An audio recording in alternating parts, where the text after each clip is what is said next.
ਇਸ ਵੇਲੇ ਸਾਡੇ ਦੇਸ਼ ਦੇ ਵਿੱਚ ਜਿਹੜੀ ਚਰਚਾ ਤਾਂ ਇਸ ਗੱਲ ਦੀ ਹੋਣੀ ਚਾਹੀਦੀ ਸੀ ਕਿ ਸਾਡੇ ਦੇਸ਼ ਦੀ ਜਿਹੜੀ GDP ਹੈ ਉਹ -23.9।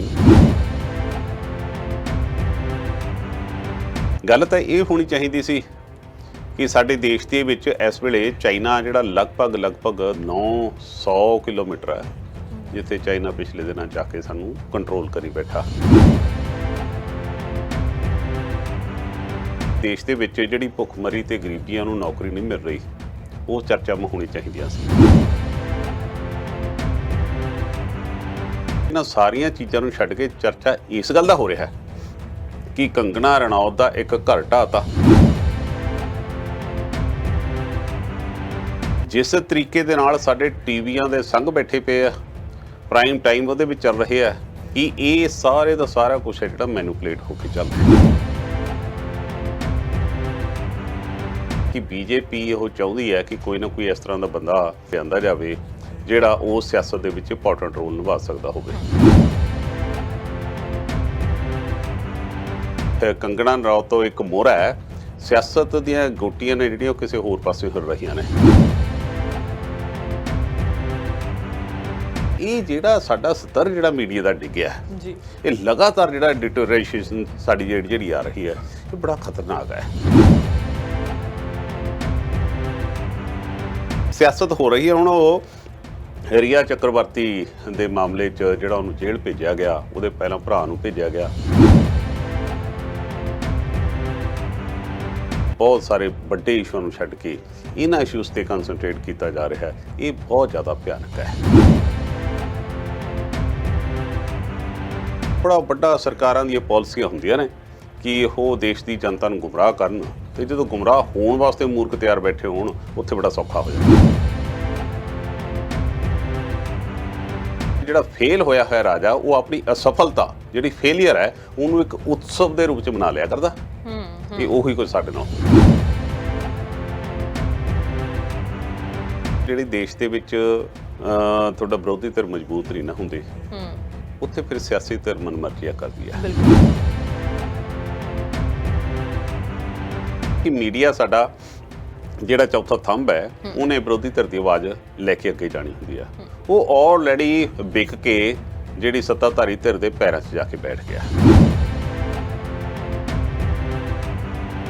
ਪੰਜਾਬ ਦੇ ਮੁੱਖ ਮੰਤਰੀ ਕੈਪਟਨ ਅਮਰਿੰਦਰ ਸਿੰਘ ਰਿਮੋਟ ਦੇ ਨਾਲ ਵਾਇਰਸ ਨੂੰ ਕੰਟਰੋਲ ਕਰਨ ਦੀ ਕੋਸ਼ਿਸ਼ ਕਰ ਰਹੇ ਸੀ। ਰਿਮੋਟ ਦੇ ਨਾਲ ਫਾਰਮ 'ਚ ਬੈਠ ਕੇ ਪੰਜਾਬ ਨੂੰ ਕੰਟਰੋਲ ਕਰਨ ਦੀ ਕੋਸ਼ਿਸ਼। ਉਹ ਲੱਗ ਰਿਹਾ ਜਿਵੇਂ ਵੀਡੀਓ ਗੇਮ ਤੇ ਪੰਜਾਬ ਨੂੰ ਚਲਾਉਂਦੇ ਹੁੰਦੇ ਆ। ਕਾਂਗਰਸ ਜਿਹੜੀ ਇਸ ਵੇਲੇ ਜਮੇ ਮਰੀ ਪਈ ਹੈ। ਜੇਕਰ ਕੋਈ ਉਠਾਉਣਾ ਹੈ ਤਾਂ ਲੀਡਰਸ਼ਿਪ ਨੂੰ ਇਕੱਠਾ ਕਰਨਾ ਪਊਗਾ।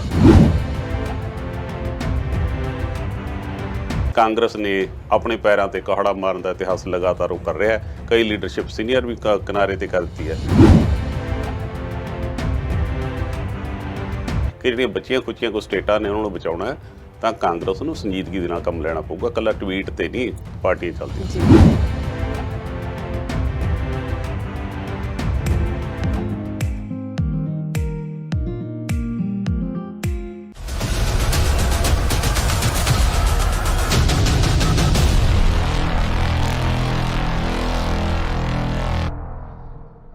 ਸਤਿ ਸ਼੍ਰੀ ਅਕਾਲ, ਨਮਸਕਾਰ। ਤੁਸੀਂ ਦੇਖ ਰਹੇ ਹੋ ਸਾਂਝਾ ਟੀਵੀ। ਮੈਂ ਹਾਂ ਤੁਹਾਡੇ ਨਾਲ ਅਰਸ਼ਦੀਪ ਤੇ ਤੁਹਾਡਾ ਸਾਰਿਆਂ ਦਾ ਪ੍ਰੋਗਰਾਮ ਸਟ੍ਰੇਟ ਟਾਕ ਸਿੱਧੀ ਗੱਲ ਦੇ ਵਿੱਚ ਸਵਾਗਤ ਹੈ।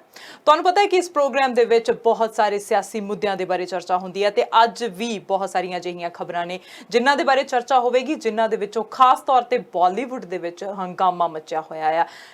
ਹੁਣ ਕੰਗਣਾ ਰਣੌਤ ਬੰਬੇ ਵਾਪਸ ਆ ਗਈ ਹੈ ਤੇ ਉਹਦੀ ਜੋ ਆਫਿਸ ਦੀ ਪ੍ਰਾਪਰਟੀ ਆ ਉਹਨੂੰ ਨੁਕਸਾਨ ਪਹੁੰਚਾਇਆ ਗਿਆ, ਉਹਨੂੰ ਤੋੜਿਆ ਗਿਆ ਹੈ ਤੇ ਨਾਲ ਉਹਨਾਂ ਦਾ ਕੀ ਮਾਮਲਾ ਹੈ ਸ਼ਿਵ ਸੈਨਾ ਦੇ ਨਾਲ, ਇਹਦੇ ਬਾਰੇ ਵੀ ਗੱਲਬਾਤ ਹੋਵੇਗੀ। ਨਾਲ ਰਿਆ ਚੱਕਰਵਰਤੀ ਦੀ ਜ਼ਮਾਨਤ ਅਰਜ਼ੀ ਹੈ ਜੋ ਰੱਦ ਕਰ ਦਿੱਤੀ ਗਈ ਹੈ, ਇਹਦੇ ਬਾਰੇ ਗੱਲ ਕਰਾਂਗੇ। ਨਾਲ ਕਾਂਗਰਸ ਦੇ ਵਿੱਚ ਫੇਰ ਬਦਲ ਹੋਇਆ, ਇਸ ਦੇ ਬਾਰੇ ਵੀ ਚਰਚਾ ਕੀਤੀ ਜਾਵੇਗੀ। ਤੇ ਨਾਲ ਇੱਕ ਖਬਰ ਜਿਹੜੀ ਸਾਹਮਣੇ ਆ ਰਹੀ ਹੈ, ਸੁਮੇਧ ਸੈਣੀ ਉਹਨਾਂ ਦੀਆਂ ਮੁਸ਼ਕਲਾਂ ਜਿਹੜੀਆਂ ਨੇ ਹੋਰ ਵਧੀਆਂ ਨੇ, ਕੀ ਤਾਜ਼ਾ ਮਾਮਲਾ ਹੈ, ਇਸ ਬਾਰੇ ਵੀ ਗੱਲਬਾਤ ਹੋਵੇਗੀ। ਨਾਲ ਇੱਕ TV ਚੈਨਲ ਦੇ ਦੁਆਰਾ ਇੱਕ ਵਿਸ਼ੇਸ਼ ਧਰਮ ਦੇ ਖਿਲਾਫ ਇੱਕ ਪ੍ਰੋਗਰਾਮ ਚਲਾਇਆ ਜਾ ਰਿਹਾ ਹੈ, ਕੀ ਹੈ ਉਹ ਮਾਮਲਾ, ਉਸ ਬਾਰੇ ਵੀ ਗੱਲਬਾਤ ਹੋਵੇਗੀ। ਸਿੱਖ ਫॉर ਜਸਟਿਸ ਉਹਨਾਂ ਦੀਆਂ ਜਿਹੜੀਆਂ ਪ੍ਰਾਪਰਟੀਆਂ ਨੇ ਉਹ ਜ਼ਬਤ ਕੀਤੀਆਂ ਜਾ ਰਹੀਆਂ ਨੇ, ਕੀ ਮਾਮਲਾ ਪੂਰਾ, ਇਸ ਸਭ ਬਾਰੇ ਗੱਲਬਾਤ ਕਰਨ ਲਈ ਅੱਜ ਸਟੂਡੀਓ ਦੇ ਵਿੱਚ ਪਹੁੰਚੇ ਹੋਏ ਨੇ ਸਾਡੇ senior journalist mister Harpreet Singh Dhaliwal. ਆਓ ਸਵਾਗਤ ਕਰਦੇ ਹਾਂ ਤੇ ਪ੍ਰੋਗਰਾਮ ਨੂੰ ਅੱਗੇ ਵਧਾਉਂਦੇ ਹਾਂ। ਮਿਸਟਰ ਧਾਲੀਵਾਲ, ਸਵਾਗਤ ਹੈ ਤੁਹਾਡਾ। ਜੀ ਸ਼ੁਕਰੀਆ ਅਰਸ਼ੀ। Thank you. ਬਿਲਕੁਲ, ਕਿਵੇਂ ਹੋ, ਕੀ ਹਾਲ ਚਾਲ? ਚੜ੍ਹਦੀ ਕਲਾ ਜੀ, ਕਿਰਪਾ ਵਾਹਿਗੁਰੂ ਦੀ। ਬਿਲਕੁਲ, ਕਿਉਂਕਿ ਹੁਣ ਅਜਿਹਾ ਸੀਜ਼ਨ ਹੈਗਾ ਆ ਕਿ ਇਹੋ ਜਿਹੀਆਂ ਚੀਜ਼ਾਂ ਜਿਹੜੀਆਂ ਆਸੇ-ਪਾਸੇ ਹੁੰਦੀਆਂ ਨੇ, ਚੜ੍ਹਦੀ ਕਲਾ ਦੇ ਵਿੱਚ ਹੀ ਰਹਿਣਾ ਚਾਹੀਦਾ, ਹਮੇਸ਼ਾ ਪੋਜ਼ਿਟਿਵ ਜਿਹੜਾ ਉਹ ਰਹਿਣਾ ਚਾਹੀਦਾ ਹੈਗਾ ਆ। ਬਹੁਤ ਸਾਰੀਆਂ ਚੀਜ਼ਾਂ ਸਾਹਮਣੇ ਆਉਂਦੀਆਂ ਜਦੋਂ ਅਸੀਂ ਬਾਲੀਵੁੱਡ ਦੀ ਗੱਲ ਕਰਦੇ ਹਾਂ। ਬਾਲੀਵੁੱਡ ਇੱਕ ਅਜਿਹੀ ਕਹਿ ਸਕਦੇ ਹਾਂ ਨਗਰੀ ਜਿਹੜੀ ਸਾਨੂੰ ਇੱਕ ਆਕਰਸ਼ਿਤ ਕਰਦੀ ਹੈ ਕਿ ਕੀ ਕੁਝ ਹੋ ਰਿਹਾ ਉਹਨਾਂ ਦੀ ਲਾਈਫ 'ਚ, ਕੀ ਕੁਝ ਹੋ ਰਿਹਾ, ਕੀ ਕਰ ਰਹੇ ਨੇ, ਕਿਹੋ ਜਿਹੇ ਕੱਪੜੇ ਪਹਿਨ ਰਹੇ ਨੇ, ਕਿੱਥੇ ਜਾ ਰਹੇ ਨੇ, ਵਕੇਸ਼ਨ ਲਈ ਕਿੱਥੇ ਜਾ ਰਹੇ ਨੇ। ਸੋ ਉਹ ਚੀਜ਼ਾਂ ਸਾਨੂੰ ਆਕਰਸ਼ਿਤ ਕਰਦੀਆਂ ਨੇ, ਸਾਡਾ ਐਂਟਰਟੇਨਮੈਂਟ ਕਰਦੀਆਂ ਨੇ, ਤੇ ਕਦੇ-ਕਦੇ ਲੱਗਦਾ ਹੁੰਦਾ ਕਿ ਸਾਡੀ ਜ਼ਿੰਦਗੀ ਦਾ ਪਾਰਟ ਹੈਗੇ ਆ ਉਹ। ਤੇ ਉਹ ਹੁਣ ਅੱਜ ਕੱਲ੍ਹ ਭੁਚਾਲ ਜਿਹਾ ਆਇਆ ਹੋਇਆ ਬਾਲੀਵੁੱਡ ਦੇ ਵਿੱਚ, ਖਾਸ ਕਰਕੇ ਜੇ ਕੰਗਨਾ ਰਣੌਤ ਦੀ ਗੱਲ ਕਰੀਏ, ਉਹਨਾਂ ਨੇ ਉਹ ਇੱਕ ਕਹਿ ਸਕਦੇ ਹਾਂ ਕਿ ਇੱਕ ਸਿੱਧੀ ਗੱਲ ਉਹਨਾਂ ਨੇ ਕਹਿਣੀ ਹੈ, ਤੇ ਬਹੁਤ ਸਾਰੀਆਂ ਚੀਜ਼ਾਂ ਜਿਹੜੀਆਂ ਨੇ ਉਹ ਸਾਹਮਣੇ ਆ ਜਾਂਦੀਆਂ ਨੇ, ਚਾਹੇ ਰਾਜਨੀਤੀ ਨੂੰ ਲੈ ਕੇ ਹੈਗੀਆਂ ਨੇ, ਚਾਹੇ ਉਹ ਬਾਲੀਵੁੱਡ ਨੂੰ ਲੈ ਕੇ ਹੈ। ਹੁਣ ਉਹਨਾਂ ਦੇ ਆਫਿਸ ਦੀ ਜਿਹੜੀ ਉਹਨਾਂ ਦੀ ਨਜਾਇਜ਼ ਜਿਹੜੀ ਪ੍ਰਾਪਰਟੀ ਸੀਗੀ ਉਹ ਜਿਹੜੀ ਢਾਹ ਦਿੱਤੀ ਗਈ ਹੈ ਜਿਸ ਦਿਨ ਉਹ ਬੰਬੇ ਪਹੁੰਚੇ ਹੈਗੇ। ਸ਼ਿਵ ਸੈਨਾ ਦੇ ਨਾਲ ਉਹਨਾਂ ਦਾ ਕੀ ਮਾਮਲਾ, ਕੀ ਕੁਝ ਚੱਲ ਰਿਹਾ ਹੈਗਾ? ਅਰਸ਼ੀ, ਸਭ ਤੋਂ ਪਹਿਲਾਂ ਤਾਂ ਦੇਖੋ ਸਾਰੀਆਂ ਚੀਜ਼ਾਂ ਬੜੀਆਂ ਜ਼ਰੂਰੀ ਨੇ ਜ਼ਿੰਦਗੀ ਦੇ ਵਿੱਚ। ਕਿੱਥੇ ਆਪਾਂ ਖਾਣ ਪੀਣ ਦੀ ਗੱਲ ਕਰਦੇ ਹਾਂ, ਉੱਥੇ ਆਪਾਂ ਜਗ ਭਾਉਂਦਾ ਪਹਿਨਣ ਦੀ ਗੱਲ ਕਰਦੇ ਹਾਂ, ਉੱਥੇ ਐਂਟਰਟੇਨਮੈਂਟ ਦਾ ਜਿਹੜਾ ਸਾਡੀ ਜ਼ਿੰਦਗੀ 'ਚ ਬੜਾ ਮਹੱਤਵਪੂਰਨ ਰੋਲ ਆ। ਜੀ ਬਿਲਕੁਲ। ਪਰ ਇਹ ਇੱਕ ਸਮੇਂ ਦੇ ਮੁਤਾਬਕ ਸਾਰੀਆਂ ਚੀਜ਼ਾਂ ਚੰਗੀਆਂ ਲੱਗਦੀਆਂ ਨੇ। ਕਹਿੰਦੇ ਹੁੰਦੇ ਆ ਵੀ ਵਕਤੋਂ ਖੁੰਝੀ ਡੂਮਣੀ ਤੇ ਦਰ ਧੱਕੇ ਜਾਂ ਗਾਬਿਆਲ ਪਤਾਲ, ਉਹ ਗੱਲਾਂ ਹੁੰਦੀਆਂ ਜਿਹੜੀਆਂ ਮੈਚ ਨਹੀਂ ਕਰਦੀਆਂ। ਇਸ ਵੇਲੇ ਸਾਡੇ ਦੇਸ਼ ਦੇ ਵਿੱਚ ਜਿਹੜੀ ਚਰਚਾ ਤਾਂ ਇਸ ਗੱਲ ਦੀ ਹੋਣੀ ਚਾਹੀਦੀ ਸੀ ਕਿ ਸਾਡੇ ਦੇਸ਼ ਦੀ ਜਿਹੜੀ GDP ਹੈ ਉਹ -23.9, ਜੇਕਰ ਪ੍ਰਾਈਵੇਟ ਸੈਕਟਰ ਨੂੰ ਉਸ ਦੇ ਵਿੱਚ ਜੋੜ ਦਿੰਦੇ ਹਾਂ ਤਾਂ ਲਗਭਗ 40% ਮਾਈਨਸ GDP ਸਾਡੀ ਆਉਣ ਵਾਲੇ ਸਮੇਂ 'ਚ ਹੋਣੀ ਹੈ ਦੇਸ਼ ਦੀ। ਬਿਲਕੁਲ। ਗੱਲ ਤਾਂ ਇਹ ਹੋਣੀ ਚਾਹੀਦੀ ਸੀ ਕਿ ਸਾਡੇ ਦੇਸ਼ ਦੇ ਵਿੱਚ ਇਸ ਵੇਲੇ ਚਾਈਨਾ ਜਿਹੜਾ ਲਗਭਗ ਦਾ ਹਿੰਦੂ ਅਖਬਾਰ ਨੇ ਲਿਖਿਆ ਕਿ ਪੈਂਡੋਂਗ ਦੇ ਨਾਲ ਜਿਹੜੇ ਲੇਕ ਦੇ ਨਾਲ ਦਾ ਏਰੀਆ 900 ਕਿਲੋਮੀਟਰ ਹੈ, ਜਿੱਥੇ ਚਾਈਨਾ ਪਿਛਲੇ ਦਿਨਾਂ 'ਚ ਆ ਕੇ ਸਾਨੂੰ ਕੰਟਰੋਲ ਕਰੀ ਬੈਠਾ।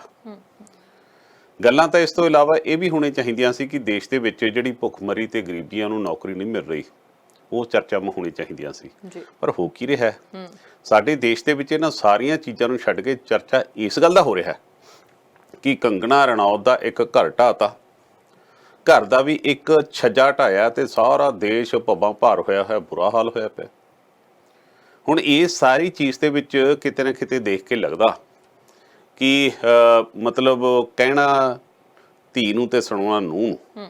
ਇਹ ਜਿਹੜਾ ਕੰਗਨਾ ਰਣੌਤ ਵਾਲਾ ਮਾਮਲਾ, ਇਹ ਮਾਮਲਾ ਇਹ ਨਹੀਂ ਹੈ ਵੀ ਕੰਗਨਾ ਰਣੌਤ ਨੇ ਵੀ ਹਾਂਜੀ ਉਹਦੀ ਬਿਲਡਿੰਗ ਸੀ ਜੀ, ਬਿਲਡਿੰਗ ਢਾਤੀ, ਬੜਾ ਨੁਕਸਾਨ ਹੋ ਗਿਆ। ਬਹੁਤ ਸਾਰੇ ਕਲਾਕਾਰਾਂ ਦੀਆਂ ਪਹਿਲਾਂ ਵੀ ਢਾਈਆਂ ਨੇ। ਕਪਿਲ ਸ਼ਰਮਾ ਦੀ ਬਿਲਡਿੰਗ ਆਪਾਂ ਨੂੰ ਪਤਾ ਹੋਣਾ, ਉਹਨੂੰ ਨੋਟਿਸ ਹੋਇਆ, ਉਸਦਾ ਨੁਕਸਾਨ ਹੋਇਆ। ਇਸ ਤੋਂ ਇਲਾਵਾ ਵੀ ਸ਼ਾਹਰੁਖ ਖਾਨ ਦੀ ਬਿਲਡਿੰਗ ਨੂੰ ਵੀ ਪਹਿਲਾਂ ਜਿਹੜੀ ਉਹਨੇ ਬਣਾਈ ਸੀ, ਮੰਨਤ ਸ਼ਾਇਦ ਉਹਦਾ ਨਾਂ ਸੀ, ਉਹਦਾ ਵੀ ਇਸ ਤਰੀਕੇ ਨਾਲ ਨੋਟਿਸ ਹੋਇਆ ਤੇ ਢਾਈ ਵੀ ਗਈ। ਪਰ ਕੰਗਨਾ ਰਣੌਤ ਦੇ ਮਾਮਲੇ ਦੇ ਵਿੱਚ ਜਿਸ ਤਰੀਕੇ ਦੇ ਨਾਲ ਸਾਡੇ ਟੀਵੀਆਂ ਦੇ ਸੰਗ ਬੈਠੇ ਪਏ ਆ, ਪ੍ਰਾਈਮ ਟਾਈਮ ਉਹਦੇ ਵਿੱਚ ਚੱਲ ਰਹੇ ਆ, ਇਹ ਸਾਰੀਆਂ ਚੀਜ਼ਾਂ ਇਸ਼ਾਰਾ ਕਰਦੀਆਂ ਨੇ ਕਿ ਇਹ ਸਾਰੇ ਦਾ ਸਾਰਾ ਕੁਛ ਹੈ ਜਿਹੜਾ ਮੈਨੂਪਲੇਟ ਹੋ ਕੇ ਚੱਲ ਰਿਹਾ ਹੈ। ਕੰਗਨਾ ਰਣੌਤ ਜਿਹੜੀ ਸ਼ੁਰੂ ਤੋਂ ਹੀ ਮਤਲਬ ਜਿਹੜਾ ਸਾਡਾ ਬਾਲੀਵੁੱਡ ਜਿਹਨੂੰ ਬੋਲਦੇ ਆ, ਉਸ ਦੇ ਵਿੱਚ ਕੰਟਰੋਵਰਸ਼ੀਅਲ ਬਿਆਨ ਦੇਣ ਵਾਸਤੇ ਇਹ ਕੁੜੀ ਪਹਿਲਾਂ ਤੋਂ ਹੀ ਪ੍ਰਚਲਿਤ ਜਾਂ ਚਰਚਾ ਦੇ ਵਿੱਚ ਰਹੀ ਹੈ। ਇਹਨੇ ਕੋਈ ਨਾ ਕੋਈ ਇਸ਼ੂ ਤੇ ਕਿਸੇ ਨਾ ਕਿਸੇ ਨਾਲ ਪੰਗਾ ਪਾਉਂਦੇ ਰਹਿਣਾ। ਪਹਿਲਾਂ ਉਹ ਮੁੰਡਾ ਜਿਹੜਾ ਸੀਗਾ ਰਕੇਸ਼ ਰੋਸ਼ਨ ਦਾ ਮੁੰਡਾ, ਹ੍ਰਿਤਿਕ ਰੋਸ਼ਨ, ਉਸ ਦੇ ਬਾਰੇ ਵੀ ਇਹਨੇ ਬੜਾ ਹਵਾ ਤਵਾ ਪਹਿਲਾਂ ਕੁੜੀ ਬੋਲਦੀ ਰਹੀ ਹੈ। ਹੁਣ ਉਸ ਨੇ ਕਈ ਹੋਰ ਫਿਲਮੀ ਆਰਟਿਸਟਾਂ ਬਾਰੇ ਵੀ ਇਹ ਗੱਲਾਂ ਕੀਤੀਆਂ ਨੇ। ਹੁਣ ਜਿਹੜਾ ਖਾਸ ਤੌਰ ਤੇ ਜਿਸ ਤਰੀਕੇ ਦੀ ਉਹ ਭਾਸ਼ਾ, ਜਿਸ ਤਰੀਕੇ ਦੇ ਉਹ ਟਵੀਟ ਕਰ ਰਹੀ ਆ, ਔਰ ਸੁਸ਼ਾਂਤ ਸਿੰਘ ਦੇ ਮਾਮਲੇ ਤੋਂ ਬਾਅਦ, ਪਹਿਲਾਂ ਸੁਸ਼ਾਂਤ ਦੇ ਮਾਮਲੇ 'ਚ ਸਾਡਾ ਮੀਡੀਆ ਬੜਾ ਰੌਲਾ ਰੱਪਾ, ਹੋਰ ਕੋਈ ਸਾਰੇ ਇਸ਼ੂ ਛੱਡ ਕੇ ਜਿਵੇਂ ਸੁਸ਼ਾਂਤ ਹੀ ਭਾਰਤ ਹੁੰਦਾ ਤੇ ਭਾਰਤੀ ਸੁਸ਼ਾਂਤ ਹੁੰਦਾ, ਉਹਨੂੰ ਇੱਕ ਕ੍ਰੀਏਟ ਕੀਤਾ ਗਿਆ। ਹੁਣ ਇਹ ਬੀਬਾ ਜੀ ਗਏ ਹੋਏ ਸੀ ਹਿਮਾਚਲ ਤੋਂ ਬਾਅਦ ਉਹਨਾਂ ਨੂੰ ਨੋਟਿਸ ਜਾਰੀ ਹੋਇਆ। ਉਸ ਤੋਂ ਬਾਅਦ ਚੋਂ ਜਿਹੜੀ BJP ਦੀ ਸਰਕਾਰ ਹੈ, ਉਹਨਾਂ ਨੇ ਉਹਨੂੰ ਸਿਕਿਉਰਿਟੀ ਉੱਥੇ ਪ੍ਰੋਵਾਈਡ ਕਰਤੀ। ਉੱਥੋਂ ਇਹ ਲੱਗਿਆ ਕਿ ਜਿਹੜੀ ਉਹਨੂੰ Y+ ਸਿਕਿਉਰਿਟੀ ਜਿਹੜੀ ਦਿੱਤੀ ਗਈ ਹੈ, ਇਹਦਾ ਕਾਰਨ ਹੈ ਕਿ BJP ਉਹ ਚਾਹੁੰਦੀ ਹੈ ਕਿ ਕੋਈ ਨਾ ਕੋਈ ਇਸ ਤਰ੍ਹਾਂ ਦਾ ਬੰਦਾ ਜਾਂ ਫਿਰ ਆਉਂਦਾ ਸਮਾਂ ਕਿਸ ਵਿਅਕਤੀ ਨੂੰ ਲਿਆਂਦਾ ਜਾਵੇ ਜਿਹੜਾ ਉਹ ਸਿਆਸਤ ਦੇ ਵਿੱਚ ਇੰਪੋਰਟੈਂਟ ਰੋਲ ਨਿਭਾ ਸਕਦਾ ਹੋਵੇ। ਇਸ ਤੋਂ ਪਹਿਲਾਂ ਅਨੁਪਮ ਖੇਰ ਕਾਫੀ ਕੁਝ ਕਰਦਾ ਰਿਹਾ, ਪਰ ਉਸ ਦਾ ਉਹਦਾ ਪ੍ਰਭਾਵ ਨਹੀਂ ਗਿਆ। ਹੁਣ ਕੰਗਨਾ ਰਣੌਤ ਉੱਥੋਂ ਆਪਣਾ ਲੈ ਕੇ ਸਿਕਿਉਰਿਟੀ ਉੱਥੇ ਆਈ, ਉਸ ਦਾ ਘਾਟਾ ਆਇਆ ਗਿਆ। ਜਿਸ ਤਰੀਕੇ ਨਾਲ ਉਹਨਾਂ ਨੇ ਟਵੀਟ ਕੀਤੇ ਕਿ ਤੁਸੀਂ ਮੇਰਾ ਘਰ ਇੱਕ ਮੰਦਰ ਢਾਇਆ, ਕੱਲ ਨੂੰ ਤੁਹਾਡਾ ਹੰਕਾਰ ਟੁੱਟੂਗਾ, ਤੂੰ ਤਰਾਂ ਕਰਕੇ ਜਿਹੜੀਆਂ ਭਾਸ਼ਾਵਾਂ ਬੋਲੀਆਂ ਗਈਆਂ ਨੇ, ਇਹਨਾਂ ਸਾਰੀਆਂ ਚੀਜ਼ਾਂ ਦੇ ਵਿੱਚ ਸ਼ਿਵ ਸੈਨਾ ਜਿਹੜੀ ਦੂਜੇ ਪਾਸੇ ਆ। ਦੇਖੋ ਸਰਕਾਰਾਂ 'ਚ ਈਗੋ ਤਾਂ ਹੁੰਦੀ ਹੈ, ਸਾਡੀ ਕੇਂਦਰ ਸਰਕਾਰ 'ਚ ਬਹੁਤ ਈਗੋ ਹੈ।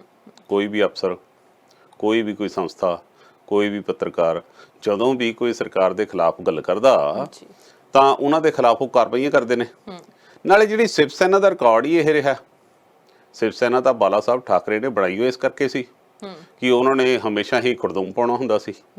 ਪੁਰਾਣੀ ਸਰਕਾਰ ਯਾਦ ਹੋਣੀ, ਅਟਲ ਬਿਹਾਰੀ ਵਾਜਪਾਈ ਦੀ ਸਰਕਾਰ ਸੀ, 23 ਪਾਰਟੀਆਂ ਨਾਲ ਜੁੜੀਆਂ ਹੋਈਆਂ ਸੀ, ਭਾਰਤ ਪਾਕਿਸਤਾਨ ਦਾ ਮੈਚ ਹੋਣਾ ਸੀ, ਪਰ ਸ਼ਿਵ ਸੈਨਾ ਨੇ ਖੁਰਦੁਮੀਆਂ ਨੇ ਜਾ ਕੇ ਉਹਨਾਂ ਦੇ ਜਿਹੜੇ ਸਟੇਡੀਅਮ ਸੀ ਉਹਨਾਂ ਦੇ ਪਿੱਛਾਂ ਪੜਤੀਆਂ ਸੀ। ਬਿਲਕੁਲ।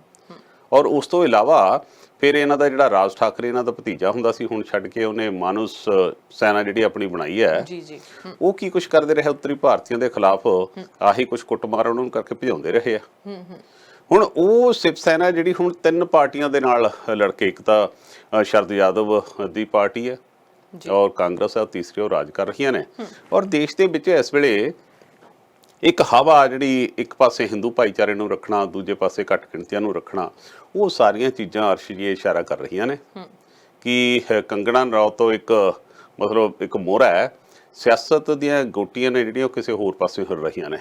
ਜਿਸ ਤਰੀਕੇ ਨਾਲ ਉਹਨਾਂ ਦੇ ਸਿਆਸੀ ਬਿਆਨ ਆ ਰਹੇ ਹੈ, ਇਸ ਤਰ੍ਹਾਂ ਦਾ ਜਿਹੜਾ ਕੋਈ ਐਕਟਰ ਹੈ ਜਾਂ ਕੋਈ ਆਮ ਆਪਣਾ ਸਮਾਜਿਕ ਬੰਦਾ, ਉਹ ਇਸ ਤਰ੍ਹਾਂ ਦੇ ਬਿਆਨ ਨਹੀਂ ਦਿਆ ਕਰਦਾ। ਹਾਂ, ਇਸ ਤੋਂ ਅਲੱਗ ਜਿਹੜੀ ਅਖੀਰੀ ਜਿਹੜੀ ਬੇਸ਼ਰਮੀ ਵਾਲੀ ਗੱਲ ਹੈ, ਉਹ ਸਾਡੇ ਦੇਸ਼ ਦਾ ਮੀਡੀਆ, ਜਿਹੜੀ ਮੈਂ ਸਟਾਰਟਿੰਗ ਤੁਹਾਨੂੰ ਗੱਲ ਕਹੀ ਹੈ, ਉਹ ਇਸ਼ੂ ਨੂੰ ਛੱਡ ਕੇ ਪਹਿਲਾਂ ਜਦੋਂ ਸ਼ਿਮਲੇ ਤੋਂ ਚੰਡੀਗੜ੍ਹ ਆਉਂਦੀ ਹੈ, ਉਹਦੇ ਜਹਾਜ਼ ਦੇ ਵਿੱਚ ਖੜਦੇ ਆ, ਜਹਾਜ਼ ਦੇ ਵਿੱਚ ਉਹਦਾ ਲਾਈਵ ਇਸ ਤਰੀਕੇ ਨਾਲ ਦਿਖਾ ਰਹੇ ਆ ਕਿ ਕੰਗਣਾ ਰਣੌਤ ਬਹੁਤ ਵੱਡਾ ਜਿਹੜਾ ਚਾਈਨਾ ਨਾਲ ਜਿਹੜਾ ਸਾਡਾ ਮਸਲਾ ਪਿਆ, ਵੀ ਉਹ ਤੋਂ ਭਾਰੀ ਮਸਲਾ ਸਾਡੇ ਇੱਥੇ ਹੋ ਗਿਆ। ਹੁਣ ਕੰਗਣਾ ਰਣੌਤ ਕਹਿੰਦੇ ਤੁਰੀ ਆਉਂਦੀ ਹੈ, ਹੁਣ ਸੀਟਾਂ ਦੇ ਵਿਚਕਾਰ ਤੁਰੀ ਆਉਂਦੀ ਹੈ, ਹੁਣ ਪਤਾ ਨਹੀਂ ਖੱਬੇ ਬੈਠੂਗੀ, ਪਤਾ ਨਹੀਂ ਸੱਜੇ ਬੈਠੂਗੀ, ਲਓ ਜੀ ਖੱਬੇ ਪਾਸੇ ਬਹਿ ਗਈ। ਇਹ ਜਿਹੜਾ ਸਾਡਾ ਸਤਰ ਜਿਹੜਾ ਮੀਡੀਆ ਦਾ ਡਿੱਗਿਆ, ਇਹ ਲਗਾਤਾਰ ਜਿਹੜਾ ਡਿਟੋਰੇਸ਼ਨ ਸਾਡੀ ਜਿਹੜੀ ਆ ਰਹੀ ਹੈ, ਇਹ ਬੜਾ ਖਤਰਨਾਕ ਹੈ। ਇਹਦੇ ਬਹੁਤ ਭਿਆਨਕ ਨਤੀਜੇ ਤੁਸੀਂ ਦੇਣੇ। ਮੇਰੀ ਗੱਲ ਯਾਦ ਰੱਖਿਓ ਅਰਸ਼ ਜੀ, ਇਹ ਮਸਲੇ ਚੱਲਦੇ ਰਹਿਣੇ ਆ। ਕੱਲੀ ਕੰਗਣਾ ਰਣੌਤ ਨਹੀਂ, ਕੱਲ ਨੂੰ ਹੋਰ ਇਸ ਤਰ੍ਹਾਂ ਦੇ ਰਣੌਤ ਬਹੁਤ ਸਾਰੇ ਅੱਗੇ ਆ। ਦੇਸ਼ ਦੇ ਅਸਲੀ ਮੁੱਦਿਆਂ ਤੋਂ ਜਿਹੜਾ ਧਿਆਨ ਭਟਕ ਰਿਹਾ ਹੈ, ਇਹ ਕਹਿ ਸਕਦੇ ਹਾਂ ਅਸੀਂ। ਜਿਵੇਂ ਹੁਣ ਅਸੀਂ ਕੰਗਣਾ ਰਣੌਤ ਦੀ ਗੱਲ ਕਰ ਰਹੇ ਹਾਂ, ਹੁਣ ਉਹਨਾਂ ਨੂੰ ਸਿਕਿਉਰਿਟੀ ਦਿੱਤੀ ਗਈ ਹੈ, ਸਿਕਿਉਰਿਟੀ ਤੇ ਪੈਸਾ ਕਿੱਥੋਂ ਆਇਆ? ਟੈਕਸ ਪੇਅਰਸ ਦਾ ਪੈਸਾ ਜਿਹੜਾ ਉੱਥੇ ਲੱਗ ਰਿਹਾ ਹੈਗਾ, ਉਹ ਪੈਸਾ ਜਿਹੜਾ ਹੈ ਜੋ ਹੁਣ ਕਰੋਨਾ ਵਾਇਰਸ ਮਹਾਮਾਰੀ ਦੇ ਨਾਲ ਲੋਕ ਜਿਹੜੇ ਲੋੜਵੰਦ ਹੈਗੇ ਉਹਨਾਂ ਤੇ ਲਾਉਣ ਦੀ ਬਜਾਏ, ਸਿਹਤ ਸਹੂਲਤਾਂ ਤੇ ਲਾਉਣ ਦੀ ਬਜਾਏ ਜਿਹੜਾ ਹੋਰ ਕੰਮਾਂ ਦੇ ਉੱਤੇ ਲਗਾਇਆ ਜਾ ਰਿਹਾ ਹੈ, ਜਿਨ੍ਹਾਂ ਨੂੰ ਮੀਡੀਆ ਦੇ ਵਿੱਚ ਮੇਨ ਫੋਕਸ ਜਿਵੇਂ ਤੁਸੀਂ ਕਿਹਾ ਹੈਗਾ ਦਿੱਤਾ ਗਿਆ ਹੈਗਾ, ਮੀਡੀਆ ਉਹਨੂੰ ਜ਼ਿਆਦਾ ਕਵਰ ਕਰ ਰਿਹਾ ਹੈਗਾ। ਕਿਉਂਕਿ ਪਿਛਲੇ ਜੇ ਅਸੀਂ 14 ਜੂਨ ਤੋਂ ਸਟਾਰਟ ਕਰੀਏ, 14 ਜੂਨ ਤੋਂ ਲੈ ਕੇ ਜਿਹੜੀਆਂ ਖਬਰਾਂ ਨੇ ਉਹ ਸੁਸ਼ਾਂਤ ਸਿੰਘ ਰਾਜਪੂਤ, ਕੰਗਣਾ ਰਣੌਤ ਤੇ ਰੀਆ ਚੱਕਰਵਰਤੀ ਇਹਦੇ ਇਰਦ ਗਿਰਦ ਘੁੰਮ ਰਹੀਆਂ ਹੈਗੀਆਂ ਨੇ। ਇਸ ਤੋਂ ਬਾਹਰ ਆਉਣ ਦੀ ਮੀਡੀਆ ਕੋਸ਼ਿਸ਼ ਹੀ ਨਹੀਂ ਕਰ ਰਿਹਾ ਹੈਗਾ, ਹੋਰ ਚੀਜ਼ਾਂ ਦਿਖਾਉਣ ਦੀ ਕੋਸ਼ਿਸ਼ ਹੀ ਨਹੀਂ ਕਰ ਰਿਹਾ ਹੈਗਾ। ਚਾਹੇ ਇਹ ਉਹਨਾਂ ਦੀ ਫੈਮਿਲੀ ਦੇ ਲਈ ਜਾਂ ਉਹਨਾਂ ਦੇ ਫੈਨਸ ਦੇ ਲਈ ਇੱਕ ਇੰਪੋਰਟੈਂਟ ਮੁੱਦਾ ਹੈਗਾ, ਪਰ ਉਹ ਕੰਮ ਇੱਕ ਏਜੰਸੀਆਂ ਜਿਹੜੀਆਂ ਨੇ ਉਹ ਕਰ ਰਹੀਆਂ ਨੇ। ਉਹ ਜਦੋਂ ਉਹਨਾਂ ਦਾ ਰਿਜ਼ਲਟ ਆਊਗਾ ਉਦੋਂ ਉਸ ਦੇ ਉੱਤੇ ਚਰਚਾ ਕਰਨੀ ਬਣਦੀ ਹੈ, ਪਰ ਉਹਨਾਂ ਦੇ ਨਾਲ ਨਾਲ ਜਿਹੜੇ ਪੈਰਲਰ ਜਿਹੜੇ ਜ਼ਿਆਦਾ ਅਹਿਮ ਮੁੱਦੇ ਹੈਗੇ ਆ ਉਹਨਾਂ ਤੇ ਗੱਲ ਕਰਨੀ ਬਣਦੀ ਹੈ। ਹੁਣ ਰੀਆ ਚੱਕਰਵਰਤੀ ਦੀ ਗੱਲ ਕੀਤੀ ਸੀ ਤਾਂ ਉਹਨਾਂ ਨੂੰ ਡਰੱਗ ਮਾਮਲੇ ਦੇ ਵਿੱਚ ਹੁਣ ਹਿਰਾਸਤ ਦੇ ਵਿੱਚ ਲਿਆ ਗਿਆ ਹੈ ਤੇ ਨਾਲ ਨਾਲ ਹੁਣ ਉਹਨਾਂ ਦੀ ਜੋ ਜ਼ਮਾਨਤ ਦੀ ਅਰਜ਼ੀ ਸੀਗੀ ਉਹ ਰੱਦ ਕਰ ਦਿੱਤੀ ਗਈ ਹੈ। ਹੁਣ ਉਸ ਪੂਰੇ ਮਾਮਲੇ ਦੇ ਉੱਤੇ ਤੁਹਾਡਾ ਕੀ ਕਹਿਣਾ? ਗੱਲ ਇਹ ਹੈ ਵੀ ਜਿਸ ਤਰੀਕੇ ਨਾਲ ਆਪਾਂ ਕੰਗਣਾ ਰਣੌਤ ਦੀ ਗੱਲ ਕੀਤੀ ਹੈ ਤੇ ਉਸੇ ਤਰੀਕੇ ਦੇ ਨਾਲ ਹੁਣ ਆਪਾਂ ਰੀਆ ਚੱਕਰਵਰਤੀ ਦਾ ਵੀ ਉਸੇ ਤਰ੍ਹਾਂ ਦੀ ਖੇਡ ਹੈ। ਹੁਣ ਇਹਨਾਂ ਮਾਮਲਿਆਂ ਦੇ ਵਿੱਚ ਜਿਸ ਤਰੀਕੇ ਨਾਲ ਸਾਡਾ ਮੀਡੀਆ ਰੋਲ ਨਿਭਾ ਰਿਹਾ ਹੈ ਜੀ, ਔਰ ਤਥਾਕਥਿਤ ਕਾਊ ਟਾਈਪ ਹੁਣ ਤਾਂ ਮਤਲਬ ਅਲਕਤ ਜੀ ਆਉਂਦੀ ਆ ਆਪਣੇ ਆਪ ਨੂੰ ਕਈ ਵਾਰੀ ਵੀ ਜਦੋਂ ਮੀਡੀਆ 'ਚ ਆਪਾਂ ਤਾਂ ਕੋਸ਼ਿਸ਼ ਕਰਦੇ ਹਾਂ ਕਿ ਇਹਨੂੰ ਸਾਫ਼ ਸੁਥਰਾ ਰੱਖਣ ਦੀ ਕੋਸ਼ਿਸ਼ ਕਰੀਏ, ਪਰ ਬਹੁਤ ਸਾਰੇ ਲੋਕ ਨੇ ਜਿਹੜੇ ਆਪਣੇ ਨੂੰ 1 ਨੰਬਰ ਕਹਿੰਦੇ ਆ, 2 ਨੰਬਰ ਕਹਿੰਦੇ ਆ, ਜਾਂ ਭਾਰਤ ਦੀ ਆਵਾਜ਼ ਪਤਾ ਨਹੀਂ ਕਿਹਦੀ ਆਵਾਜ਼ ਕੱਢਦੇ ਆ, ਉਹ ਜਿਹੜੇ ਲੋਕ ਉੱਥੇ ਜਲੂਸ ਕੱਢ ਰਹੇ ਆ, ਉਹ ਜਿਸ ਤਰੀਕੇ ਨਾਲ ਟ੍ਰਾਇਲ ਇੱਕ ਤਾਂ ਕੋਰਟ ਚਲਾਉਂਦੀ ਹੈ, ਇੱਕੋ ਪੈਰਲਰ ਚਲਾ ਰਹੇ ਆ। ਉਹਨਾਂ ਨੇ ਜਿਹੜੇ ਹਾਲਾਤ ਬਣਾਏ ਹੋਏ ਆ ਵੀ ਕਣਕ ਖੇਤ 'ਚ ਤੇ ਕੁੜੀ ਪੇਟ 'ਚ ਆ ਜਵਾਈ ਆ ਮੁੰਡੇ ਖਾ, ਅਜੇ ਕੋਈ ਕੇਸ ਕੋਈ ਚੱਲਿਆ ਨਹੀਂ, ਕੁਛ ਗੱਲਬਾਤ ਹੋਈ ਨਹੀਂ ਤੇ ਉਹਨਾਂ ਨੇ ਉਹਨੂੰ ਸਜ਼ਾ ਵੀ ਕਰਤੀ। ਔਰ ਜਿਹੜਾ ਉਸ ਕੁੜੀ ਦੇ ਮਾਮਲੇ ਦੇ ਵਿੱਚ ਜੋ ਕੁਛ ਹੋਇਆ, ਸੁਸ਼ਾਂਤ ਸਿੰਘ ਇੱਕ ਚੰਗਾ ਐਕਟਰ ਮੰਨਿਆ ਜਾਂਦਾ ਸੀ, ਕਿਸ ਨੂੰ ਨਹੀਂ ਸੀ ਪਤਾ ਜੋ ਉਹਨਾਂ ਦੇ ਪਰਿਵਾਰ ਦੀ ਜੋ ਇੱਜ਼ਤ ਲੀਰੋ ਲੀਰ ਕੀਤੀ ਗਈ, ਕਿਸ ਤਰੀਕੇ ਨਾਲ ਹੁਣ ਉਹ ਚੱਲ ਰਿਹਾ ਕਿ ਉਹ ਨਸ਼ੇ ਕਰਦਾ ਸੀ ਜੀ, ਉਹ ਕੁੜੀ ਕਰਦੀ ਸੀ। ਮੇਰੇ ਖਿਆਲ ਨਾਲ ਜੇਕਰ ਫਰੋੜ ਕੇ ਦੇਖੀਏ ਤਾਂ ਸਾਡੇ ਦੇਸ਼ ਦੇ 80% ਤਾਂ ਲੀਡਰ ਨਸ਼ਾ ਕਰਦੇ ਆ ਜੀ। ਇਹਨਾਂ ਨੂੰ ਫਰੋੜ ਕੇ ਦੇਖ ਲਓ, ਔਰ ਜਿਹੜੇ ਸਾਡੇ ਮੀਡੀਆ ਵਾਲੇ ਨੇ ਇਹਨਾਂ ਦੀ ਪਰਤਾ ਖੋਲ ਕੇ ਦੇਖ ਲਓ, ਐਕਟਰਾਂ ਦੇ ਖੋਲ ਕੇ ਦੇਖ ਲਓ, ਸਾਡੇ ਤਾਂ ਸਾਧ ਸਵਾਮੀ ਜਿਹੜੇ ਤੁਰੇ ਫਿਰਦੇ ਆ ਇਹਨਾਂ ਦੀਆਂ ਕੱਢ ਕੇ ਦੇਖ ਲਓ, ਇੱਥੇ ਸੱਚਾ ਸੁੱਚਾ ਹੈ ਕਿਹੜਾ? ਉਹ ਸਿਰਫ ਸਿਆਸਤ ਹੋ ਰਹੀ ਹੈ। ਹੁਣ ਉਹ ਰਿਆ ਚੱਕਰਵਰਤੀ ਦੇ ਮਾਮਲੇ 'ਚ ਜਿਹੜਾ ਉਹਨੂੰ ਜੇਲ੍ਹ ਭੇਜਿਆ ਗਿਆ, ਉਹਦੇ ਪਹਿਲਾਂ ਭਰਾ ਨੂੰ ਭੇਜਿਆ ਗਿਆ, ਉਹ ਆਰਮੀ ਬੈਕਗਰਾਊਂਡ ਤੋਂ, ਉਹਦਾ ਫਾਦਰ ਮੇਰੇ ਨਾਲ ਕਰਨਲ ਵਗੈਰਾ ਪੋਸਟ ਤੇ ਸੀ ਜੀ। ਤੇ ਉਸ ਨੂੰ ਹੁਣ ਜੇਲ੍ਹ 'ਚ ਭੇਜਣ ਤੋਂ ਬਾਅਦ ਕੱਲ ਉਹਨੇ ਜ਼ਮਾਨਤ ਤੇ ਅਰਜ਼ੀ ਲਾਈ ਸੀ, ਪਰ ਕੋਰਟ ਨੇ ਉਸ ਦੀ ਅਰਜ਼ੀ ਰੱਦ ਕਰ ਦਿੱਤੀ ਹੈ। ਹੁਣ ਉਸ ਦੀ ਅਰਜ਼ੀ ਉਹ ਹਾਈ ਕੋਰਟ ਦੇ ਵਿੱਚ ਜਾਣਗੇ, ਉਹਦਾ ਕੀ ਫੈਸਲਾ ਹੁੰਦਾ ਉਹ ਗੱਲ ਵੱਖਰੀ ਹੈ। ਪਰ ਸਾਡੇ ਦੇਸ਼ ਦੇ ਵਿੱਚ ਜਿਹੜੇ ਹਾਲਾਤ ਇਸ ਵੇਲੇ, ਜਿਹੜੀ ਆਪਾਂ ਪਹਿਲਾਂ ਚਰਚਾ ਕਰਕੇ ਹਟੇ ਹਾਂ ਕਿ ਬਹੁਤ ਸਾਰੇ ਵੱਡੇ ਇਸ਼ੂਆਂ ਨੂੰ ਛੱਡ ਕੇ ਇਹਨਾਂ ਇਸ਼ੂਜ਼ ਤੇ ਕਨਸੈਂਟਰੇਟ ਕੀਤਾ ਜਾ ਰਿਹਾ ਹੈ, ਇਹ ਬਹੁਤ ਜ਼ਿਆਦਾ ਭਿਆਨਕ ਹੈ। ਉਹਦੀ ਜ਼ਮਾਨਤ ਅੱਜ ਨਹੀਂ ਤਾਂ ਕੱਲ ਹੋ ਜੂਗੀ, ਪਰ ਸਾਡੇ ਤੁਸੀਂ ਦੇਖਦੇ ਜਾਇਓ ਇਸ ਤਰ੍ਹਾਂ ਦੇ ਮਾਮਲੇ, ਕਿਉਂਕਿ ਬਿਹਾਰ ਦੀਆਂ ਚੋਣਾਂ ਅੱਗੇ ਆ ਰਹੀਆਂ ਨੇ, ਉਹ ਇਸ ਤਰ੍ਹਾਂ ਦੇ ਮਾਮਲੇ ਜੇ ਅੱਜ ਕੱਲ੍ਹ ਇਹਨਾਂ ਦਾ ਮਾਮਲਾ ਖੜ ਗਿਆ ਤਾਂ ਰਿਆ ਚੱਕਰਵਰਤੀ ਜਾਂ ਕੋਈ ਕੰਗਨਾ ਜਾਂ ਫਿਰ ਰੰਗਨਾ, ਕੋਈ ਨਾ ਕੋਈ ਤਾਂ ਇਹਨਾਂ ਨੇ ਹੋਰ ਲੈ ਕੇ ਆਉਣਾ ਹੈ। ਸੋ ਇਸ ਕਰਕੇ ਇੱਕ ਬੜਾ ਵੱਡਾ ਸਰਕਾਰਾਂ ਦੀਆਂ ਪਾਲਿਸੀਆਂ ਹੁੰਦੀਆਂ ਨੇ ਕਿ ਉਹ ਦੇਸ਼ ਦੀ ਜਨਤਾ ਨੂੰ ਗੁੰਮਰਾਹ ਕਰਨ, ਤੇ ਜਦੋਂ ਗੁੰਮਰਾਹ ਹੋਣ ਵਾਸਤੇ ਮੂਰਖ ਤਿਆਰ ਬੈਠੇ ਹੋਣ, ਉੱਥੇ ਬੜਾ ਸੌਖਾ ਹੋ ਜਾਂਦਾ ਕੰਮ। ਸੋ ਇਸੇ ਕਰਕੇ ਕਈ ਜਿਹੜੇ ਇਸ ਤਰ੍ਹਾਂ ਦੇ ਮਾੜੇ ਰਿਪਬਲਿਕ ਹੁੰਦੇ ਆ, ਉਹਨਾਂ ਦੇ ਵਿੱਚ ਜਿਹੜਾ ਫੇਲ ਹੋਇਆ ਹੋਇਆ ਰਾਜਾ, ਉਹ ਆਪਣੀ ਅਸਫਲਤਾ, ਜਿਹੜੀ ਫੇਲੀਅਰ ਹੈ, ਉਹਨੂੰ ਇੱਕ ਉਤਸਵ ਦੇ ਰੂਪ 'ਚ ਮਨਾ ਲਿਆ ਕਰਦਾ। ਇਹ ਉਹੀ ਕੁਝ ਸਾਡੇ ਨਾਲ ਹੋ ਰਿਹਾ। ਬਿਲਕੁਲ, ਕਿਉਂਕਿ ਬਹੁਤ ਸਾਰੀਆਂ ਖਬਰਾਂ ਨੇ, ਬਹੁਤ ਸਾਰੀਆਂ ਚੀਜ਼ਾਂ ਨੇ, ਲੋਕ ਆਪਣਾ ਆਪਣਾ ਤਰਕ ਦੇ ਰਹੇ ਹੈਗੇ ਨੇ। ਕੋਈ ਕਹਿ ਰਿਹਾ ਕਿ ਕ੍ਰਾਈਮ ਦਾ ਕੋਈ ਰੂਪ ਨਹੀਂ ਹੁੰਦਾ, ਕੋਈ ਵੀ ਉਹਦਾ ਜੈਂਡਰ ਨਹੀਂ ਹੁੰਦਾ, ਜੇ ਵੂਮਨ ਨੂੰ ਸਪੋਰਟ ਕਰ ਰਹੀ ਹੈਗੀ ਹੈ, ਕੋਈ ਟਵੀਟ ਕਰਦਾ, ਉਹਦੇ ਜਵਾਬ ਦੇ ਵਿੱਚ ਹਜ਼ਾਰਾਂ ਟਵੀਟ ਜਿਹੜੇ ਉਹ ਸਾਹਮਣੇ ਆ ਰਹੇ ਹੈਗੇ ਨੇ। ਜਦੋਂ ਵੀ ਅਸੀਂ ਕੋਈ ਸੋਸ਼ਲ ਮੀਡੀਆ ਪਲੇਟਫਾਰਮ ਖੋਲ ਕੇ ਦੇਖਦੇ ਹਾਂ ਤੇ ਸਭ ਤੋਂ ਪਹਿਲੀਆਂ ਜਿਹੜੀਆਂ ਖਬਰਾਂ ਹੁੰਦੀਆਂ ਨੇ, ਇਹੀ ਚੀਜ਼ਾਂ ਜਿਹੜੀਆਂ ਨੇ ਐਵਰੀਡੇ ਸਰਕਲ ਦੇ ਵਿੱਚ ਘੁੰਮ ਰਹੀਆਂ ਨੇ। ਬਾਕੀ ਕੀ ਹੋਊਗਾ ਇਹ ਹੁਣ ਆਉਣ ਵਾਲਾ ਸਮਾਂ ਦੱਸੂਗਾ ਕਿ ਕੀ ਫੈਸਲਾ ਲਿਆ ਜਾਂਦਾ ਹੈ, ਕਿਉਂਕਿ ਬਹੁਤ ਸਾਰੇ ਕੇਸ ਇਦਾਂ ਦੇ ਹੈਗੇ ਆ ਹਰਪ੍ਰੀਤ ਜੀ, ਜਿੱਦਾਂ ਅਸੀਂ ਦੇਖੇ ਹੈਗੇ ਆ ਕਿ CBI ਕੋਲ ਵੀ ਗਏ ਹੈਗੇ ਆ, ਪਰ ਨਤੀਜਾ ਉਹਨਾਂ ਦਾ ਹਜੇ ਤੱਕ ਵੀ ਨਹੀਂ ਆਇਆ। ਬਿਲਕੁਲ। ਹੁਣ ਅਸੀਂ ਜਜ਼ੀਆ ਖਾਨ ਦਾ ਮਸਲਾ ਦੇਖ ਲਈਏ, ਅਸੀਂ ਜੇ ਪਹਿਲਾਂ ਪ੍ਰਵੀਨ ਬੌਬੀ ਜਿਨ੍ਹਾਂ ਨੇ ਸੁਸਾਈਡ ਕੀਤੇ ਹੈਗੇ ਆ, ਬਹੁਤ ਸਾਰੀਆਂ ਚੀਜ਼ਾਂ ਹੈਗੀਆਂ ਨੇ ਸਾਹਮਣੇ ਆਈਆਂ ਨੇ, ਪਰ ਅਜੇ ਤੱਕ ਨਾ ਤਾਂ ਉਹ ਜਸ਼ਰੀ ਦੇਵੀ ਦੀ ਵੀ ਗੱਲ ਕਰ ਲਈਏ ਤਾਂ ਉਹਨਾਂ ਦੇ ਜਿਹੜੀਆਂ ਮੌਤ ਹੋਈ ਆ ਜਾਂ ਸੁਸਾਈਡ ਹੋਇਆ ਆ ਜਾਂ ਜੋ ਵੀ ਹੋਇਆ ਆ, ਹਜੇ ਤੱਕ ਨਹੀਂ ਪਤਾ ਵੀ ਉਹਨਾਂ ਦੇ ਕੀ ਕਾਰਨ ਰਹੇ ਨੇ। ਫੈਮਲੀਜ਼ ਜਿਹੜੀਆਂ ਨੇ, ਜਜ਼ੀਆ ਖਾਨ ਦੀ ਫੈਮਿਲੀ ਦੀ ਗੱਲ ਕਰ ਲਈਏ, ਉਹ ਅਜੇ ਤੱਕ ਕਹਿ ਰਹੇ ਨੇ ਕਿ ਸਾਨੂੰ ਇਨਸਾਫ ਚਾਹੀਦਾ, ਨਿਆਂ ਚਾਹੀਦਾ, ਪਤਾ ਤਾਂ ਲੱਗੇ ਕੀ ਹੋਇਆ ਸੀ। ਪਰ ਇਹ ਚੀਜ਼ਾਂ ਨੇ ਜਿਹੜੀਆਂ ਫਾਈਲਾਂ ਹੈਗੀਆਂ ਨੇ, ਨਾ ਇਹ ਬੰਦ ਹੁੰਦੀਆਂ ਨੇ ਤੇ ਨਾ ਹੀ ਇਹਨਾਂ ਤੇ ਕੋਈ ਕਾਰਵਾਈ ਕੀਤੀ ਜਾਂਦੀ ਹੈ। ਜੀ ਬਿਲਕੁਲ। ਹੁਣ ਸਿਆਸਤ ਵੱਲ ਚੱਲ ਜਾਂਦੇ ਆ। ਬਾਲੀਵੁੱਡ ਦੀ ਗੱਲ ਤਾਂ ਹੋ ਗਈ ਹੈ, ਸਿਆਸਤ ਦੇ ਵਿੱਚ ਵੀ ਫੇਰ ਬਦਲ ਹੋ ਰਿਹਾ, ਖਾਸ ਕਰਕੇ ਕਾਂਗਰਸ ਦੇ ਵਿੱਚ ਕੀ ਕੁਝ ਹੋ ਰਿਹਾ? ਕਾਂਗਰਸ ਦੇਖੋ, ਜਿਹੜੀ ਦੇਸ਼ ਦੇ ਵਿੱਚ ਤੁਹਾਡਾ ਵਿਰੋਧੀ ਧਿਰ ਮਜ਼ਬੂਤ ਨਹੀਂ ਨਾ ਹੁੰਦੇ, ਉੱਥੇ ਫਿਰ ਸਿਆਸੀ ਧਿਰ ਮਨਮਰਜ਼ੀਆਂ ਕਰਦੀ ਹੈ। ਬਿਲਕੁਲ। ਇੱਕ ਤਾਂ ਵੈਸੇ ਹੀ ਇਸ ਵੇਲੇ ਭਾਰਤ ਦੇ ਵਿੱਚ ਜਿਹੜੀ ਸੱਤਾਧਾਰੀ ਧਿਰ ਹੈ, 300 ਤੋਂ ਉੱਪਰ ਸੀਟਾਂ ਨੇ, 271 ਦੇ ਨਾਲ ਮੈਜੋਰਟੀ ਆਉਂਦੀ ਹੁੰਦੀ ਹੈ, ਉਹ ਵਾਸਟ ਮੈਜੋਰਟੀ ਦੇ ਨਾਲ ਨੇ, ਉਹ ਆਪਣੀਆਂ ਮਨਾਈਆਂ ਕਰ ਰਹੇ ਨੇ ਜੀ, ਉਹ ਕਿਸੇ ਦੀ ਪਰਵਾਹ ਨਹੀਂ ਕਰ ਰਹੇ। ਦੂਜੇ ਪਾਸੇ ਜਿਹੜੀ ਵਿਰੋਧੀ ਧਿਰ ਹੁੰਦੀ ਹੈ, ਜਿਨ੍ਹਾਂ ਨੇ ਲੋਕਾਂ ਦੇ ਮਸਲੇ ਸਿਆਸਤ ਦੇ ਵਿੱਚ ਲੈ ਕੇ ਆਉਣੇ ਹੁੰਦੇ ਆ, ਜਿਹੜੀ ਸੱਤਾਧਾਰੀ ਧਿਰ ਨੂੰ ਖਿੱਚਣਾ ਹੁੰਦਾ, ਉਹਨੂੰ ਸੁਚੇਤ ਕਰਨਾ ਹੁੰਦਾ ਜੀ, ਉਹਨਾਂ ਦੀ ਆਵਾਜ਼ ਕਿਤੇ ਦੂਰ ਦੂਰ ਤੱਕ ਸੁਣਦੀ ਰਹੀ। ਇੱਕ ਤਾਂ ਕਮਜ਼ੋਰ ਬਹੁਤ ਹੋ ਗਏ ਉਹ ਜੀ, ਦੂਜੀ ਗੱਲ ਇਹ ਹੈ ਕਿ ਮੀਡੀਆ ਸਾਡਾ ਜਿਹੜਾ ਚੌਥਾ ਥੰਬ ਹੈ, ਉਹਨੇ ਵਿਰੋਧੀ ਧਿਰ ਦੀ ਆਵਾਜ਼ ਲੈ ਕੇ ਅੱਗੇ ਜਾਣੀ ਹੁੰਦੀ ਆ। ਉਹ ਆਲਰੇਡੀ ਵਿਕ ਕੇ ਜਿਹੜੀ ਸੱਤਾਧਾਰੀ ਧਿਰ ਦੇ ਪੈਰਾਂ 'ਚ ਜਾ ਕੇ ਬੈਠ ਗਿਆ। ਉਸ ਵੇਲੇ ਲੋੜ ਤਾਂ ਹੈ ਕਿ ਸੱਤਾਧਾਰੀ ਧਿਰ ਦੇ ਖਿਲਾਫ ਵਿਰੋਧੀ ਧਿਰ ਬੜੀ ਸਟਰੋਂਗ ਹੋ ਕੇ ਨਿਕਲੇ ਜੀ, ਲੜਾਈਆਂ ਲੜੇ, ਪਰ ਉਹਨਾਂ ਦੀਆਂ ਲੜਾਈਆਂ ਆਪਸ ਵਿੱਚ ਇੱਕ ਦੂਸਰੇ ਨੂੰ ਗੁੱਥਮ-ਗੁੱਥਾ ਹੋਣ ਵਾਲੀਆਂ ਜ਼ਿਆਦਾ ਨਜ਼ਰ ਆਉਂਦੀਆਂ ਨੇ। ਤੁਹਾਨੂੰ ਯਾਦ ਹੋਣਾ ਹੈ ਜੀ ਕਿ ਸੋਨੀਆ ਗਾਂਧੀ ਜਿਹੜੀ ਕਾਂਗਰਸ ਦੀ ਪ੍ਰਧਾਨ, ਅੰਤਰਿਮ ਪ੍ਰਧਾਨ ਬਣਾਈ ਗਈ ਜੀ, ਕਿਉਂਕਿ ਪਹਿਲਾ ਮੁੰਡਾ ਬਣਾਇਆ ਗਿਆ ਸੀ ਰਾਹੁਲ ਗਾਂਧੀ। ਰਾਹੁਲ ਗਾਂਧੀ ਚੋਣਾਂ ਹਾਰਨ ਤੋਂ ਬਾਅਦ ਜਦੋਂ ਉਤਰ ਗਿਆ, ਫਿਰ ਕਾਰਜਕਾਰੀ ਸੋਨੀਆ ਗਾਂਧੀ ਨੂੰ ਬਣਾ ਦਿੱਤਾ ਗਿਆ ਕਿ ਫਿਰ ਆਪਾਂ ਪ੍ਰਧਾਨ ਚੁਣਾਂਗੇ ਜੀ। ਹੁਣ ਸੋਨੀਆ ਗਾਂਧੀ ਢਿੱਲੇ ਰਹਿੰਦੀ ਹੈ ਸਿਹਤ ਪੱਖੋਂ। ਉਸ ਮਾਮਲੇ ਦੇ ਵਿੱਚ ਪਿਛਲੇ ਦਿਨਾਂ 'ਚ ਜਿਹੜੇ ਕਾਂਗਰਸ ਦੇ ਸੀਨੀਅਰ ਲੀਡਰ ਸੀ, ਜਿਨ੍ਹਾਂ 'ਚ ਕਪਿਲ ਸਿੱਬਲ, ਗੁਲਾਮ ਨਬੀ ਆਜ਼ਾਦ, ਅਰਜੁਨ ਖੜਗੇ ਕਹਿੰਦੇ, ਤੇ ਆਨੰਦ ਸ਼ਰਮਾ ਵਰਗੇ, ਅੰਬਿਕਾ ਸੋਨੀ ਵਰਗੀ, ਪੰਜਾਬ ਤੋਂ ਰਜਿੰਦਰ ਕੌਰ ਭੱਠਲ ਵਰਗੇ, ਇਹ ਉਹ ਲੀਡਰ ਸੀ ਜਿਨ੍ਹਾਂ ਨੇ ਆਵਾਜ਼ਾਂ ਚੱਕੀਆਂ। 22-23 ਲੀਡਰ ਸੀ ਜਿਨ੍ਹਾਂ ਨੇ ਇਹ ਲੈਟਰ ਲਿਖੀ ਕਿ ਪੱਕਾ ਲੀਡਰ ਹੋਣਾ ਚਾਹੀਦਾ ਹੈ, ਲੀਡਰਸ਼ਿਪ ਦੇ ਵਿੱਚ ਤਬਦੀਲੀ ਹੋਣੀ ਚਾਹੀਦੀ ਹੈ, ਤਾਂ ਜੋ ਸਾਡਾ ਜਿਹੜਾ ਧਰਾਤਲ ਡਿੱਗ ਰਿਹਾ ਹੈ ਇਹਨੂੰ ਚੱਕਿਆ ਜਾਵੇ। ਉਸ ਵੇਲੇ ਉਸ ਪਾਰਟੀ ਦੇ ਵਿੱਚ ਫਿਰ ਰਾਹੁਲ ਗਾਂਧੀ ਨੇ ਉਸ ਵੇਲੇ ਚਿੱਠੀ ਆਉਣ ਦੇ ਮਾਮਲੇ ਦੇ ਕਿਹਾ ਕਿ ਇਸ ਸਮੇਂ ਤੇ ਜਿਹੜੀ ਚੱਕੀ ਗਈ ਹੈ, ਬੀਜੇਪੀ ਦੇ ਹੱਥਾਂ 'ਚ ਖੇਡ ਕੇ ਚੱਕੀ ਗਈ ਹੈ। ਇਸ ਗੱਲ ਦਾ ਵਿਰੋਧ ਕੀਤਾ ਗਿਆ। ਹੁਣ ਨਵੀਂ ਤਬਦੀਲੀ ਕਾਂਗਰਸ ਦੇ ਵਿੱਚ ਆਈ ਹੈ। ਉਸ ਤਬਦੀਲੀ ਦੇ ਤਹਿਤ ਪਹਿਲਾਂ ਤਾਂ ਉਹਨਾਂ ਲੋਕਾਂ ਨੂੰ ਝਟਕਾ ਦਿੱਤਾ ਗਿਆ ਜਿਨ੍ਹਾਂ ਨੇ ਚਿੱਠੀ ਲਿਖੀ ਸੀ। ਗੁਲਾਮ ਨਬੀ ਆਜ਼ਾਦ ਨੂੰ, ਕਪਿਲ ਸਿੱਬਲ ਨੂੰ ਕਪਿਲ ਸਿੱਬਲ ਦਾ ਆਮ ਨਾਟ ਪ੍ਰੈਟੀ ਸ਼ੋਰ, ਪਰ ਅਰਜੁਨ ਖੜਗੇ ਨੂੰ ਤੇ ਅੰਬਿਕਾ ਸੋਨੀ ਨੂੰ ਇਹਨਾਂ ਨੂੰ ਸੈਕਟਰੀਸ਼ਿਪ ਦੀ ਅਹੁਦਿਆਂ ਤੋਂ ਉਤਾਰ ਦਿੱਤਾ ਹੈ। ਔਰ ਉਸ ਦੇ ਨਾਲ ਹਾਲਾਂਕਿ ਆਨੰਦ ਸ਼ਰਮਾ ਤੇ ਜਿਹੜੇ ਗੁਲਾਮ ਨਬੀ ਆਜ਼ਾਦ ਨੇ ਉਹਨੂੰ CWC ਜਿਹੜੀ ਕਾਂਗਰਸ ਵਰਕਿੰਗ ਕਮੇਟੀ ਹੈ ਉਸ ਦੇ ਮੈਂਬਰ ਉਹਨਾਂ ਨੂੰ ਰੱਖਿਆ ਗਿਆ ਜੀ। ਨਾਲ ਜਿਹੜੀ ਉਹਨਾਂ ਦੀ ਤਬਦੀਲੀ ਬੜੀ ਦੇਰ ਤੋਂ ਆਪਾਂ ਦੇਖ ਰਹੇ ਸੀ ਕਿ ਪੰਜਾਬ ਦੇ ਵਿੱਚ ਵੀ ਪੰਜਾਬ ਦੇ ਮੁੱਖ ਮੰਤਰੀ ਕੈਪਟਨ ਅਮਰਿੰਦਰ ਸਿੰਘ ਰਿਮੋਟ ਦੇ ਨਾਲ ਵਾਇਰਸ ਨੂੰ ਕੰਟਰੋਲ ਕਰਨ ਦੀ ਕੋਸ਼ਿਸ਼ ਕਰ ਰਹੇ ਸੀ। ਰਿਮੋਟ ਦੇ ਨਾਲ ਫਾਰਮ 'ਚ ਬੈਠ ਕੇ ਪੰਜਾਬ ਨੂੰ ਕੰਟਰੋਲ ਕਰਨ ਦੀ ਕੋਸ਼ਿਸ਼, ਉਹ ਲੱਗ ਰਿਹਾ ਜਿਵੇਂ ਵੀਡੀਓ ਗੇਮ ਤੇ ਪੰਜਾਬ ਨੂੰ ਚਲਾਉਂਦੇ ਹੁੰਦੇ ਆ। ਉਸ ਮਾਮਲੇ 'ਚ ਕਾਂਗਰਸ ਦੀ ਲੀਡਰਸ਼ਿਪ ਦੇ ਵਿੱਚ ਜਿਹੜੀ ਪੰਜਾਬ ਦੀ ਲੀਡਰਸ਼ਿਪ ਸੀ ਜੀ, ਉਸ ਲੀਡਰਸ਼ਿਪ ਦੇ ਵਿੱਚ ਕਾਫੀ ਸਾਰਾ ਅਸੰਤੁਸ਼ਟੀ ਸੀ। ਲੋਕ ਕਾਫੀ ਸਾਰੀ ਲੀਡਰਸ਼ਿਪ ਚਾਹੇ ਪਹਿਲੀ ਕਤਾਰ ਦੀ ਹੋਵੇ ਚਾਹੇ ਦੂਜੀ ਕਤਾਰ ਦੀ ਹੋਵੇ, ਕਿਤੇ ਨਾ ਕਿਤੇ ਸਾਰੇ ਨਿਰਾਸ਼ ਨਜ਼ਰ ਆਉਂਦੇ ਸੀ। ਉਹ ਚਾਹੁੰਦੇ ਸੀ ਕਿ ਕੇਂਦਰ ਦੇ ਵਿੱਚ ਬੈਠੀ ਜਿਹੜੀ ਉਹਨਾਂ ਦੀ ਲੀਡਰਸ਼ਿਪ ਹੈ ਉਹ ਫੈਸਲਾ ਲਵੇ, ਪਰ ਪੰਜਾਬ ਦੀ ਇੰਚਾਰਜ ਲਾਈ ਗਈ ਜਿਹੜੀ ਆਸ਼ਾ ਕੁਮਾਰੀ ਸੀ, ਉਹਨਾਂ ਦੀਆਂ ਜਿੰਨੀਆਂ ਵੀ ਆਸ਼ਾਂ ਪੰਜਾਬ ਨੂੰ ਲਾਈਆਂ ਹੋਈਆਂ ਸੀ ਉਹਨਾਂ ਆਸਾਂ ਤੇ ਉਹ ਪੂਰੇ ਨਹੀਂ ਉਤਰੇ। ਹਾਂ, ਉਹ ਆਸ਼ਾਬੰਦੀ ਨਜ਼ਰ ਆਏ।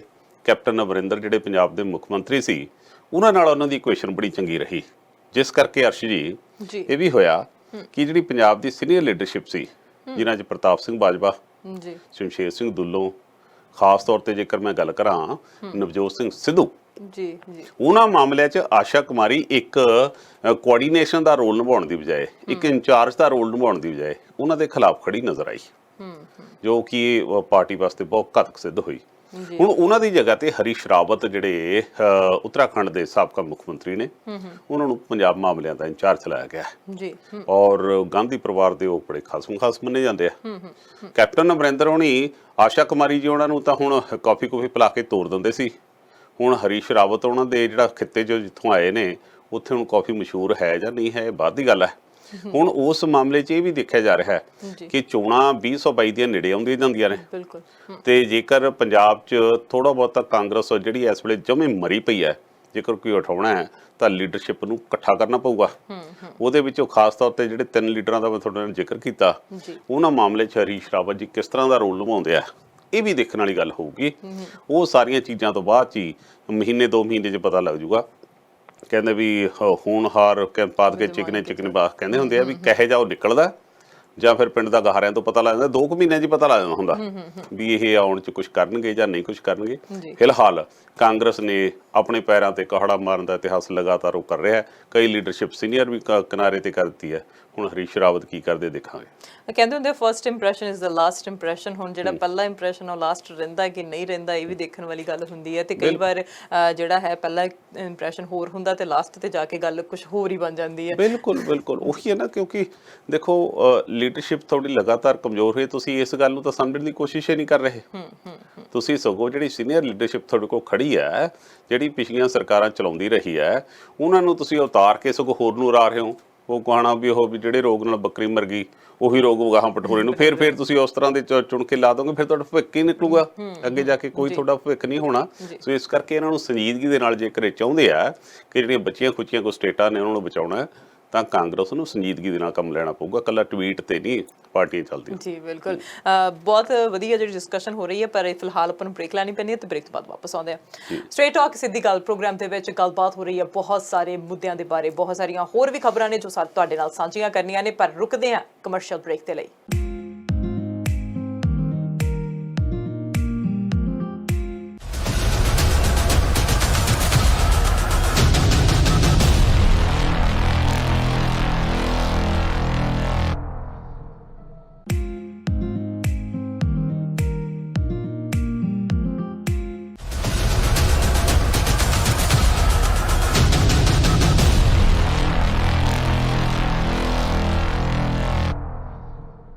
Welcome back after a short break. You are watching straight talk ਸਿੱਧੀ ਗੱਲ ਤੇ ਪ੍ਰੋਗਰਾਮ ਦੇ ਵਿੱਚ ਗੱਲਬਾਤ ਹੋ ਰਹੀ ਹੈ ਮਿਸਟਰ ਹਰਪ੍ਰੀਤ ਸਿੰਘ ਧਾਲੀਵਾਲ ਦੇ ਨਾਲ।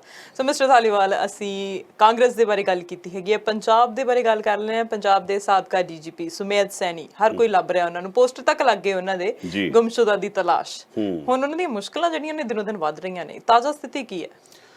ਸਥਿਤੀ ਇਹ ਹੈ ਵੀ ਸੁਮੇਧ ਸੈਣੀ ਜਿਸ ਤਰੀਕੇ ਨਾਲ ਪੰਜਾਬ ਦੀ ਨੌਜਵਾਨੀ ਦੇ ਪਿੱਛੇ ਹੱਥ ਧੋ ਕੇ ਪਏ ਜਦੋਂ ਖਾੜਕੂਪਾਤ ਦਾ ਬਿੜਾ ਸੀ, ਹੁਣ ਲੈਣਿਆਂ ਨੂੰ ਦੇਣੀਆਂ ਪੈ ਰਹੀਆਂ ਨੇ, ਜਿਹੜੀਆਂ ਉਸ ਵੇਲੇ ਹੱਥਾਂ ਨਾਲ ਦਿੱਤੀਆਂ ਸੀ ਇਸ ਵੇਲੇ ਮੂੰਹ ਨਾਲ ਖੋਲ੍ਹਣੀਆਂ ਪੈ ਰਹੀਆਂ ਨੇ।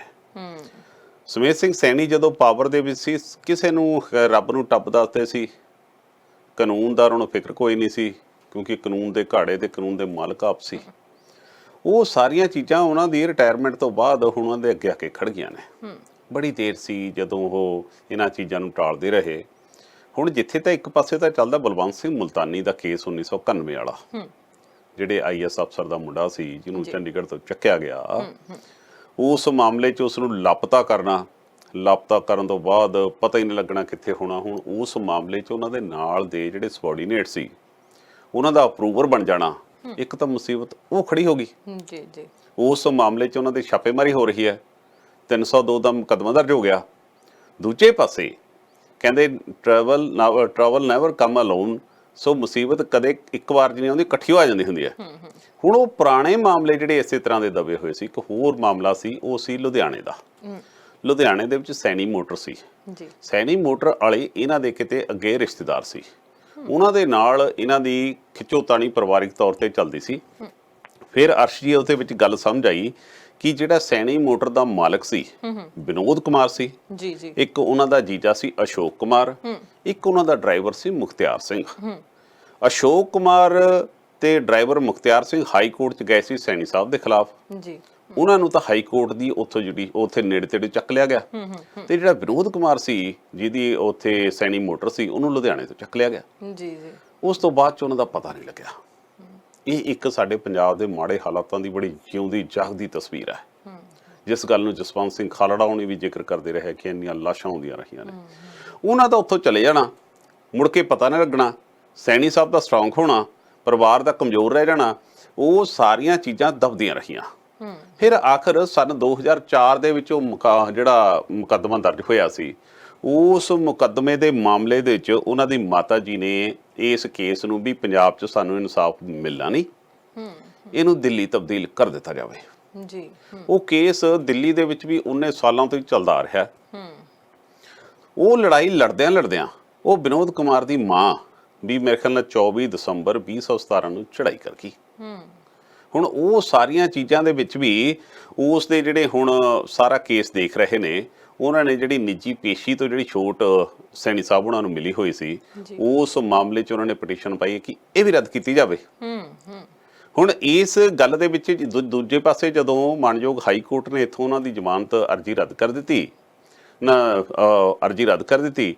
ਹੁਣ ਇਹ ਪਹੁੰਚਿਆ ਸੁਪਰੀਮ ਕੋਰਟ ਦੇ ਵਿੱਚ। ਦੂਜੇ ਪਾਸੇ ਇਸ ਤਰੀਕੇ ਦਾ ਦਿਖਾਵਾ ਸਾਡੀ ਪੰਜਾਬ ਪੁਲਿਸ ਕਰ ਰਹੀ ਹੈ ਕਿ ਉਹਨਾਂ ਨੂੰ ਸੱਚ ਕਰਨ ਵਾਸਤੇ ਕਾਫੀ ਵੱਡੇ ਪੱਧਰ ਤੇ ਛਾਪੇਮਾਰੀ ਕੀਤੀ ਜਾ ਰਹੀ ਹੈ। ਸ਼ਿਮਲੇ 'ਚ ਵੀ ਉਹਨਾਂ ਦਾ ਘਰ ਹੈ, ਉੱਥੇ ਵੀ ਪੁਲਿਸ ਪਹੁੰਚੀ ਹੈ।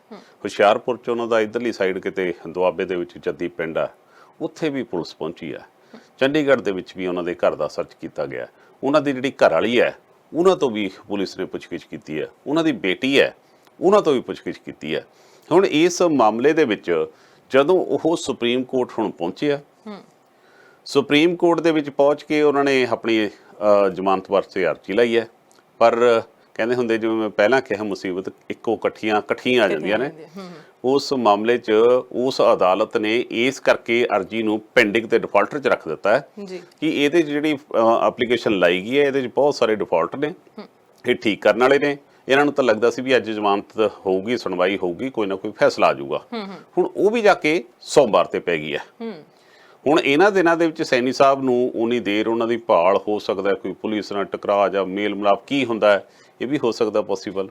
ਦੂਜੇ ਪਾਸੇ ਸੈਣੀ ਸਾਹਿਬ ਦੇ ਖਿਲਾਫ ਜਿਹੜਾ IG ਵਿਜੇ ਕੁਬਰ ਪ੍ਰਤਾਪ ਸਿੰਘ ਜਾਂਚ ਪੜਤਾਲ ਕਰ ਰਿਹਾ ਹੈ, ਉਹਨੇ ਬਹਿਬਲ ਕਲਾਂ ਦੇ ਮਾਮਲੇ 'ਚ ਵੀ ਸੈਣੀ ਸਾਹਿਬ ਤੇ ਉਂਗਲ ਕਰ ਦਿੱਤੀ ਹੈ ਕਿ ਇਹ ਸਾਰੀ ਦੀ ਸਾਰੀ ਯੋਜਨਾ ਉਹਨਾਂ ਨੇ ਬਣਾਈ ਸੀ। ਸੋ ਸੈਣੀ ਸਾਹਿਬ ਵਾਸਤੇ ਕਾਫੀ ਸਾਰਾ ਇਸ ਵੇਲੇ ਮੁਸੀਬਤਾਂ ਦਾ ਪਹਾੜ ਜਿਹੜਾ ਉਹਨਾਂ ਤੇ ਡਿੱਗਿਆ ਹੋਇਆ। ਪਰ ਉਹ ਇੱਕ ਗੱਲ ਦਾ ਇਸ਼ਾਰਾ ਵੀ ਕਰਦਾ ਕਿ ਉਹ ਸਿਆਸਤ ਜਿਹੜੇ ਸਾਡੇ ਆਫੀਸਰ ਸਾਹਿਬਾਨ ਨੇ, ਕਿ ਉਹਨਾਂ ਨੂੰ ਜਦੋਂ ਵੀ ਉਹ ਜੌਬ ਤੇ ਨੇ, ਚਾਹੇ ਸਰਕਾਰਾਂ ਕੁਝ ਵੀ ਕਹੀ ਜਾਣ ਜਾਂ ਫਿਰ ਉਹ ਆਪਣੀ ਪਾਵਰ ਦਾ ਇਸਤੇਮਾਲ ਉਹਨਾਂ ਨੂੰ ਨਹੀਂ ਕਰਨਾ ਚਾਹੀਦਾ। ਉਹ ਉਸ ਦੀ ਇਹ ਜਿਉਂਦੀ ਜਾਗਦੀ ਮਿਸਾਲ ਸੈਣੀ ਸਾਹਿਬ ਬਣ ਚੁੱਕੇ ਆ। ਹੁਣ ਉਹਨਾਂ ਨੂੰ ਜੇ ਤਾਂ ਸੁਪਰੀਮ ਕੋਰਟ ਚੋਂ ਰਾਹਤ ਮਿਲ ਗਈ ਜੀ ਫਿਰ ਤੁਹਾਨੂੰ ਸੌਖਾ ਹੋ ਜਾਊਗਾ, ਨਹੀਂ ਤਾਂ ਉਹਨਾਂ ਦੇ ਰਸਤੇ 'ਚ ਕੰਡੇ ਬਹੁਤ ਜ਼ਿਆਦਾ ਵਿਛੇ। ਬਿਲਕੁਲ ਇਹ ਹੁਣ ਆਉਣ ਵਾਲਾ ਸਮਾਂ ਦੱਸੂਗਾ ਕਿ ਸੈਣੀ ਸਾਹਿਬ ਦੇ ਨਾਲ ਕੀ ਕੁਝ ਹੁੰਦਾ, ਕੀ ਹੋਰ ਚੀਜ਼ਾਂ ਜਿਹੜੀਆਂ ਹੋਰ ਸਾਹਮਣੇ ਆਉਂਦੀਆਂ ਨੇ, ਕਿਉਂਕਿ ਜਿਵੇਂ ਤੁਸੀਂ ਦੱਸਿਆ ਕਿ ਮੁਸੀਬਤ ਇੱਕ ਨਹੀਂ ਆਉਂਦੀ, ਹੋਰ ਪਤਾ ਨਹੀਂ ਕਿੰਨੀਆਂ ਕਿ ਚੀਜ਼ਾਂ ਜਿਹੜੀਆਂ ਨੇ ਉਹ ਸਾਹਮਣੇ ਆਉਣੀਆਂ ਹੈਗੀਆਂ ਨੇ ਆਉਣ ਵਾਲੇ ਸਮੇਂ ਦੇ ਵਿੱਚ। ਹੁਣ ਅਸੀਂ ਜੇ ਪੰਜਾਬ ਦੇ ਬਾਰੇ ਵੀ ਗੱਲ ਕਰ ਰਹੇ ਹਾਂ, ਜੇ ਅਸੀਂ ਇੱਥੇ ਦੇ ਬਾਰੇ ਗੱਲ ਕਰੀਏ ਤਾਂ ਇੱਕ ਜਿਹੜੀ ਮੁਹਿੰਮ ਚੱਲੀ ਹੈ ਸਿੱਖ ਫੋਰ ਜਸਟਿਸ, ਖਾਲਿਸਤਾਨ ਦੀ ਮੰਗ ਕੀਤੀ ਜਾ ਰਹੀ ਹੈਗੀ ਹੈ, ਤੇ ਉਹਨਾਂ ਦੇ ਵੱਲੋਂ ਜਿਹੜੇ ਉਹਨਾਂ ਦੇ ਗੁਰਪਤਵੰਤ ਸਿੰਘ ਜੀ ਹੈਗੇ ਨੇ ਤੇ ਜਾਂ ਹੋਰ ਵੀ ਜਿਹੜੇ ਲੋਕ ਬਾਹਰਲੇ ਮੁਲਕਾਂ ਦੇ ਵਿੱਚ ਆ ਗਏ ਨੇ, ਉਹਨਾਂ ਦੀਆਂ ਜਿਹੜੀਆਂ ਜ਼ਮੀਨਾਂ ਨੇ ਉਹ ਜ਼ਬਤ ਕੀਤੀਆਂ ਜਾ ਰਹੀਆਂ ਨੇ ਪੰਜਾਬ ਦੇ ਵਿੱਚ। ਉਹ ਕੀ ਮਾਮਲਾ ਹੈ ਪੂਰਾ? ਮਾਮਲਾ ਅਸਲ ਵਿੱਚ ਇਹ ਸਾਰੇ ਦਾ ਸਾਰਾ ਜੇਕਰ ਆਪਾਂ ਕੁੱਲ ਮਿਲਾ ਕੇ ਨਿਗਾਹ ਮਾਰਦੇ ਹਾਂ, ਪੰਜਾਬ ਹਮੇਸ਼ਾ ਹੀ ਵਿਚਾਰਾ ਦੁੱਖਾਂ ਤਕਲੀਫਾਂ ਦਾ ਕਰ ਰਿਹਾ ਹੈ, ਪਰ ਅਸੀਂ ਦੁੱਖਾਂ ਤਕਲੀਫਾਂ 'ਚ ਵੀ ਹੱਸਦੇ ਖੇਡਦੇ ਰਹੇ ਹਾਂ। ਸਾਡੀ ਮਾਨਸਿਕਤਾ ਉਸ ਤਰੀਕੇ ਨਾਲ ਰਹੀ ਹੈ ਕਿ ਜੇ ਸਾਨੂੰ ਨਹਿਰ 'ਚ ਵੀ ਸਿੱਟ ਦਿੱਤਾ ਜਾਂਦਾ ਜਾਂ ਫਿਰ ਖੂਹ 'ਚ ਵੀ ਸਿੱਟ ਦਿੱਤਾ ਜਾਂਦਾ, ਅਸੀਂ ਪੋਜ਼ਿਟਿਵ ਲੋਕ ਹਾਂ, ਅਸੀਂ ਮੰਗਦੇ ਹਾਂ ਕਿ ਸਾਬਣ ਸਿੱਟ ਦਿਓ, ਅਸੀਂ ਨਹਾ ਲਈਏ। ਅਸੀਂ ਉਸ ਤਰ੍ਹਾਂ ਦੀ ਮਾਨਸਿਕਤਾ ਵਾਲੇ ਦ੍ਰਿੜ ਇਰਾਦੇ ਵਾਲੀ ਸਾਡੀ ਕੌਮ, ਨਸਲ ਸਾਡੀ ਉਸ ਤਰ੍ਹਾਂ ਦੀ ਹੈ। ਪਰ ਕਹਿੰਦੇ ਹੁੰਦੇ ਆ ਕਿ 12 ਸਾਲ ਬਾਅਦ ਰੂੜੀ ਦੇ ਵੀ ਦਿਨ ਬਦਲ ਜਾਂਦੇ ਆ। ਸਾਡੇ ਤਾਂ 73 ਸਾਲ ਹੋ ਗਏ, ਸਾਡੇ ਤਾਂ ਅਜੇ ਤੱਕ ਨਹੀਂ ਦਿਲ ਬਦਲ ਰਹੇ। 1947 ਚ ਸਾਨੂੰ ਇਹ ਵਾਅਦਾ ਕੀਤਾ ਗਿਆ ਸੀ ਕਿ ਪੰਜਾਬ ਨੂੰ ਵਿਸ਼ੇਸ਼ ਧਰਤੀ, ਵਿਸ਼ੇਸ਼ ਅਧਿਕਾਰ ਦਿੱਤੇ ਜਾਣਗੇ। ਜਿਹੜੀਆਂ ਵੀ ਸਰਕਾਰਾਂ ਆਸ਼ਰੀ ਆਈਆਂ ਸਾਰੀਆਂ ਨੇ ਪੰਜਾਬ ਨਾਲ ਧੱਕਾ ਕੀਤਾ। ਸਾਰਾ ਇਤਿਹਾਸ, ਚਾਹੇ ਆਪਾਂ ਪਾਣੀਆਂ ਦੇ ਮਾਮਲੇ 'ਚ ਦੇਖ ਲਈਏ, ਚਾਹੇ ਕਿਰਸਾਨੀ ਦੇ ਮਾਮਲੇ 'ਚ ਦੇਖ ਲਈਏ, ਜਾਂ ਫਿਰ ਅੱਤਵਾਦ ਦੇ ਮਾਮਲੇ 'ਚ ਦੇਖ ਲਈਏ, ਜਾਂ ਫਿਰ ਡਰੱਗ ਦੇ ਮਾਮਲੇ 'ਚ ਦੇਖ ਲਈਏ, ਸਾਰੀਆਂ ਚੀਜ਼ਾਂ ਇਸ ਗੱਲ ਨੂੰ ਇਸ਼ਾਰਾ ਕਰਦੀਆਂ ਨੇ ਕਿ ਧੰਨਾ ਸੀ ਜਿਹੜਾ ਇਹਨਾਂ ਸਾਰਾ ਕੁਝ ਅਸੀਂ ਝੱਲੀ ਤੁਰੀ ਜਾਂਦੇ ਆ। ਇਸੇ ਕਰਕੇ ਬਹੁਤ ਸਾਰੀਆਂ ਮੂਵਮੈਂਟਸ ਪੰਜਾਬ ਦੇ ਵਿੱਚ ਖੜੀਆਂ ਹੋਈਆਂ ਔਰ ਪੰਜਾਬ ਦਾ ਨੁਕਸਾਨ ਅਤਿਅੰਤ ਹੋਇਆ। ਜਦੋਂ ਵੀ ਹੁਣ ਖੜਕੂਬਾਦ ਦੇ ਦੌਰ 'ਚ ਗਿਣਤੀ ਉਹ ਕੋਈ ਨਹੀਂ, ਕੋਈ ਕਹਿੰਦਾ 35,000 ਮਰ ਗਏ, ਕੋਈ ਕਹਿੰਦਾ 50,000 ਮਰ ਗਏ, ਕੋਈ ਇਸ ਤੋਂ ਹੀ ਵੱਧ ਦੱਸਦਾ। ਮਰੇ ਕੌਣ? ਸਾਰੇ ਪੰਜਾਬੀ, ਚਾਹੇ ਉਹ ਖੜਕੂਬਾਦ ਦੇ ਦੌਰ 'ਚ ਖੜਕੂ ਦੇ ਤੌਰ ਤੇ ਸੀ, ਜਾਂ ਫਿਰ ਸਾਡੇ ਜਵਾਨ ਸੀ ਜਿਹੜੇ ਪੁਲਿਸ ਦੇ ਵਿੱਚ ਆਫੀਸਰ ਸੀ, ਉਹ ਵੀ ਕਿਸੇ ਮਾਮਾ ਦੇ ਪੁੱਤ ਸੀ। ਉਹ ਸਾਰੇ ਜਿਹੜੇ ਵੀ ਗਏ ਸਾਡੇ ਘਰ ਉਜੜੇ। ਉਸ ਤੋਂ ਬਾਅਦ 'ਚੋਂ ਵੀ ਮੈਨੂੰ ਲੱਗਦਾ ਕਿ ਕੇਂਦਰ ਦੇ ਵਿੱਚ ਬੈਠੀਆਂ ਸਰਕਾਰਾਂ ਨੂੰ ਇਹ ਗੱਲ ਸਮਝ ਨਹੀਂ ਆਉਂਦੀ, ਜਾਂ ਸਾਤੋਂ ਫਿਰ ਉਹ ਡਰਦੇ ਆ ਕਿ ਜੇਕਰ ਇਹਨਾਂ ਨੂੰ ਅਧਿਕਾਰ ਦਿੱਤੇ ਗਏ, ਸਟਰੋਂਗ ਨਾ ਹੋ ਜਾਣ। ਇਹ ਮਿਹਨਤੀ ਕਸ਼ ਲੋਕ ਨੇ, ਇਹ ਮੰਗ ਕੇ ਨਹੀਂ ਖਾਂਦੇ, ਇਹ ਹੱਥ ਨਾਲ ਕਮਾ ਕੇ ਖਾਣ ਵਾਲੇ ਲੋਕ ਨੇ। ਉਸ ਮਾਮਲੇ ਦੇ ਵਿੱਚ ਹੁਣ ਜਦੋਂ ਨਹੀਂ ਕੁਛ ਪੰਜਾਬੀਆਂ ਨੂੰ ਅਧਿਕਾਰ ਮਿਲੇ, ਫਿਰ ਕਿਤੇ ਨਾ ਕਿਤੇ ਚਿਣਗ ਲੱਗਦੀ ਰਹਿੰਦੀ ਹੈ। ਉਸ ਗੱਲ ਦਾ ਫਾਇਦਾ ਜਿਹੜੇ ਬਾਹਰ ਬੈਠੇ ਲੋਕ ਨੇ, ਜਿਵੇਂ ਸਿੱਖ ਫॉर ਜਸਟਿਸ ਦੀ ਆਪਾਂ ਗੱਲ ਕਰਦੇ ਹਾਂ। ਸਿੱਖ ਫॉर ਜਸਟਿਸ ਬਾਰੇ ਮੈਨੂੰ ਬਹੁਤਾ ਗਿਆਨ ਤਾਂ ਨਹੀਂ ਹੈ ਵੀ ਕਿੰਨਾ, ਕਿਉਂਕਿ ਇੱਕੋ ਹੀ ਬੰਦਾ ਹੈ, ਉਹਨਾਂ ਦਾ ਹੀ ਨਾਂ ਸੁਣੀਦਾ, ਹੋਰ ਤਾਂ ਕਿਸੇ ਦਾ ਨਾਂ ਸੁਣਿਆ ਨਹੀਂ ਇਸ ਮਾਮਲੇ ਦੇ ਵਿੱਚ। ਔਰ ਉਹ ਵੀ ਮਤਲਬ ਸਿੱਖੀ ਸਰੂਪ ਤਾਂ ਹੈ ਨਹੀਂ, ਉਹਨਾਂ ਦਾ ਹੋਰ ਤਰ੍ਹਾਂ ਆਪਣੇ ਭੇਸ਼ ਭੂਸ਼ਾ ਰੱਖਦੇ ਆ। ਪਰ ਉਹ ਗੱਲ ਕਰ ਰਹੇ ਆ ਖਾਲਿਸਤਾਨ ਦੀ, ਹੈ ਨਾ। ਖਾਲਿਸਤਾਨ ਦੇ ਮਾਮਲੇ 'ਚ ਹਾਲਾਂਕਿ ਪੰਜਾਬ ਦੇ ਵਿੱਚ ਜਿਹੜਿਆਂ ਨੇ ਕਸ਼ਟ ਝੱਲਿਆ ਹੈ, ਸਿਮਰਜੀਤ ਸਿੰਘ ਮਾਨ ਉਹਨਾਂ ਨੇ ਜਾਂ ਦਲ ਖਾਲਸਾ ਵਾਲਿਆਂ ਨੇ, ਉਹ ਸਾਰੇ ਦੇ ਸਾਰੇ ਲੋਕਾਂ ਨੂੰ ਵੀ ਇਹਨਾਂ ਨੇ ਭਰੋਸੇ 'ਚ ਲਿਆ ਨਹੀਂ, ਜਾਂ ਆਪਣੇ ਤਰੀਕੇ ਨਾਲ ਇੱਕ ਮੁਹਿੰਮ ਆਪਣੀ ਚਲਾਉਣਾ ਚਾਹੁੰਦੇ ਆ, ਜਾਂ ਫਿਰ ਇੱਥੇ ਪਾਵਰਾਂ ਦੀ ਜਿਹੜਾ ਸਾਡੇ ਹਮੇਸ਼ਾ ਹੀ ਰੌਲਾ ਰਿਹਾ ਕਿ ਮੈਂ ਸਭ ਤੋਂ ਸੁਪਰੀਮ ਹੋਣਾ ਚਾਹੀਦਾ, ਬਾਕੀ ਰਹੇ ਕੋਈ ਨਾ ਰਹੇ।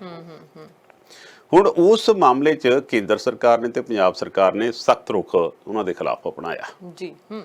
ਖਾਸ ਤੌਰ ਤੇ ਜਿਹੜਾ ਗੁਰਬਤਵੰਤ ਸਿੰਘ, ਸ਼ਾਇਦ ਉਹਨਾਂ ਦਾ ਨਾਮ ਪੰਨੂ ਜੀ, ਐਸ ਪੰਨੂ ਜੀ ਇਹਨਾਂ ਨੂੰ ਕਹਿੰਦੇ ਆ, ਉਹਨਾਂ ਦਾ ਅੰਮ੍ਰਿਤਸਰ ਦੇ ਇਲਾਕੇ ਪਿਛੋਕੜ ਹੈ। ਉਹਨਾਂ ਦਾ ਚੰਗਾ ਪਿੰਡ ਦੇ ਵਿੱਚ, ਉਹਨਾਂ ਦਾ ਏਰੀਏ ਦੇ ਵਿੱਚ ਚੰਗਾ ਪਰਿਵਾਰ ਮੰਨਿਆ ਜਾਂਦਾ ਸੀ, ਖਾਸ ਤੌਰ ਤੇ ਇਸ ਕਰਕੇ ਕਿਉਂਕਿ ਇਹਨਾਂ ਦੇ ਪਰਿਵਾਰ ਚੋਂ ਚੰਗੇ ਅਫਸਰ ਵੀ ਨਿਕਲੇ।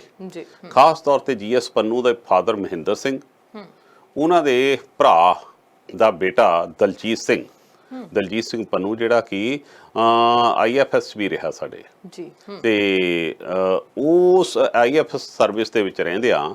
ਇਹ ਵੀ ਗੱਲਾਂ ਚੱਲਦੀਆਂ ਨੇ ਕਿ ਉਹਨਾਂ ਵੇਲਿਆਂ 'ਚ ਜਦੋਂ ਘਾਨਾ ਦੇ ਇੱਥੋਂ ਦੇ ਅੰਬੈਸਡਰ ਹੋਇਆ ਕਰਦੇ ਸੀ, ਜਦੋਂ ਸੰਤ ਜਰਨੈਲ ਸਿੰਘ ਭਿੰਡਰਾਂਵਾਲੇ ਤੇ ਕੇਂਦਰ ਸਰਕਾਰ ਦਾ ਆਪਸ ਵਿੱਚ ਟਸ਼ਨਬਾਜ਼ੀ ਚੱਲਦੀ ਸੀ, ਉਹਦਾ ਰਾਧਾ ਕ੍ਰਿਸ਼ਨ ਦੇ ਦੋਸਤ ਹੁੰਦੇ ਸੀ, ਉਹਨਾਂ ਨੇ ਇਹਨਾਂ ਦਾ ਸਮਝੌਤਾ ਕਰਾਉਣ ਦੀ ਵੀ ਕੋਸ਼ਿਸ਼ ਆਪਸ ਵਿੱਚ ਕੀਤੀ ਸੀ, ਪਰ ਉਹ ਸਮਾਂ ਨਿਕਲ ਗਿਆ, ਨਹੀਂ ਹਾਲਾਤਾਂ ਤੇ ਨਹੀਂ ਕੰਟਰੋਲ ਹੋਇਆ, ਸਾਰੀਆਂ ਚੀਜ਼ਾਂ ਹੋਈਆਂ।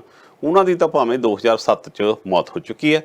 ਪਿੰਡ ਸਰਦਾਰਾਂ ਵਾਲੀ ਜਿਹੜੀ ਖਨਖਟ ਇਹਨਾਂ ਦਾ ਪਿੰਡ ਹੈ, ਜਿੱਥੇ ਇਹਨਾਂ ਦੇ 22 ਏਕੜ ਜ਼ਮੀਨ ਆਉਂਦੀ ਹੈ, ਉਸ ਨੂੰ ਸਰਕਾਰ ਨੇ ਹੁਣ ਅਕਵਾਇਰ ਕਰਨ ਵਾਸਤੇ ਜਾਂ ਜ਼ਬਤ ਕਰਨ ਵਾਸਤੇ ਕਰਤਾ, ਕਿਉਂਕਿ ਇਹ ਭਾਰਤ ਦੇ ਖਿਲਾਫ ਗਤੀਵਿਧੀਆਂ ਦੇ ਵਿੱਚ ਸ਼ਾਮਲ ਨੇ। ਇਸੇ ਤਰੀਕੇ ਨਾਲ ਹਰਦੀਪ ਸਿੰਘ ਨਿੱਜਰ ਉਹਨਾਂ ਦੀ ਜਿਹੜੀ ਜਲੰਧਰ ਦੇ ਲਾਗੇ ਜ਼ਮੀਨ ਜਾਇਦਾਦ ਹੈ, ਉਹਦੇ ਤੇ ਵੀ ਇਸ ਤਰ੍ਹਾਂ ਦਾ ਫੈਸਲਾ ਸਰਕਾਰ ਨੇ ਲਿਆ। ਪਰ ਦੂਜੇ ਪਾਸੇ ਸਿੱਖ ਫॉर ਜਸਟਿਸ ਲਗਾਤਾਰ ਇਹ ਕੋਸ਼ਿਸ਼ ਕਰ ਰਹੀ ਹੈ ਕਿ ਪੰਜਾਬ ਦੇ ਲੋਕਾਂ ਨੂੰ ਕਿਸੇ ਨਾ ਕਿਸੇ ਤਰੀਕੇ ਨਾਲ ਆਪਣੇ ਨਾਲ ਜੋੜਿਆ ਜਾਵੇ ਜਾਂ ਆਪਣੇ ਪਿੱਛੇ ਲਾਇਆ ਜਾਵੇ।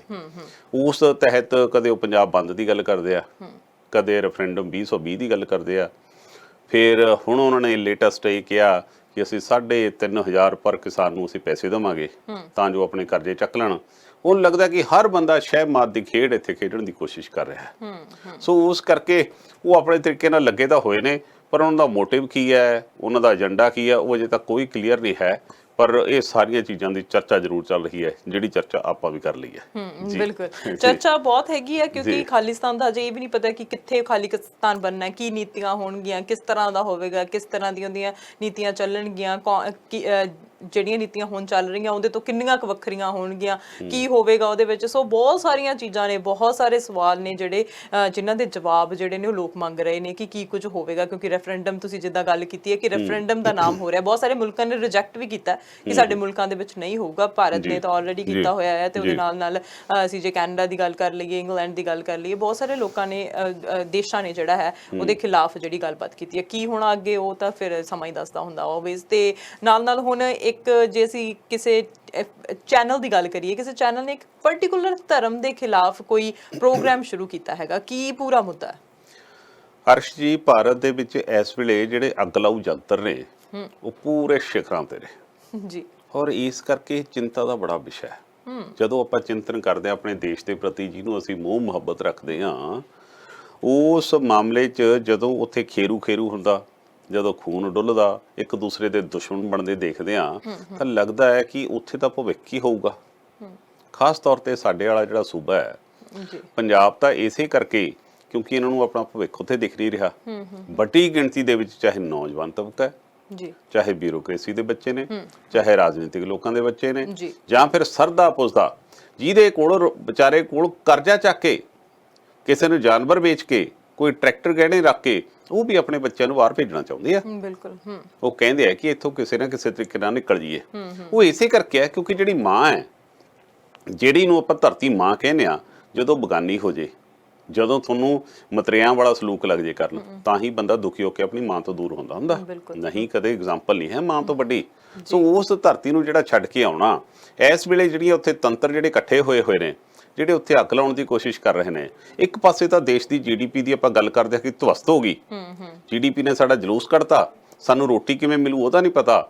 ਪਰ ਦੂਜੇ ਪਾਸੇ ਉਹ ਤਾਕਤਾਂ ਜਿਨ੍ਹਾਂ ਨੂੰ ਸਰਕਾਰ ਦੀ ਕਥਿਤ ਰੂਪ ਦੇ ਵਿੱਚ ਸ਼ੈ ਪ੍ਰਾਪਤ ਹੈ, ਉਹ ਇਸ ਤਰ੍ਹਾਂ ਦੇ ਏਜੰਡੇ ਚਲਾ ਰਿਹਾ ਹੈ। ਕੋਈ ਕਹਿ ਰਿਹਾ ਜੀ ਇੱਥੇ ਲਵ ਜਹਾਜ਼ ਚੱਲ ਰਿਹਾ ਹੈ, ਕੋਈ ਕਹਿ ਰਿਹਾ ਜੀ ਫਲਾਣੀ ਨਸਲ ਸਾਡੇ ਦੱਸਿਆਂ ਤੋਂ ਰੋਟੀ ਖਾਊਗੀ ਵੀ ਕੀ ਖਾਣਾ ਕੀ ਨਹੀਂ ਖਾਣਾ, ਕੋਈ ਕਹਿ ਰਿਹਾ ਜੀ ਇੱਥੇ ਅਸੀਂ ਕੱਪੜੇ ਦੱਸਾਂਗੇ ਇਹਨਾਂ ਨੇ ਕਿਹੜੇ ਪਾਉਣੇ ਆ ਕੀ ਨਹੀਂ ਪਾਉਣੇ ਆ। ਕਈ ਉਹਨਾਂ ਦੀਆਂ ਪਰਸਨਲ ਚੀਜ਼ਾਂ ਤੇ ਜਾ ਕੇ ਅਟੈਕ ਕਰਦੇ ਆ।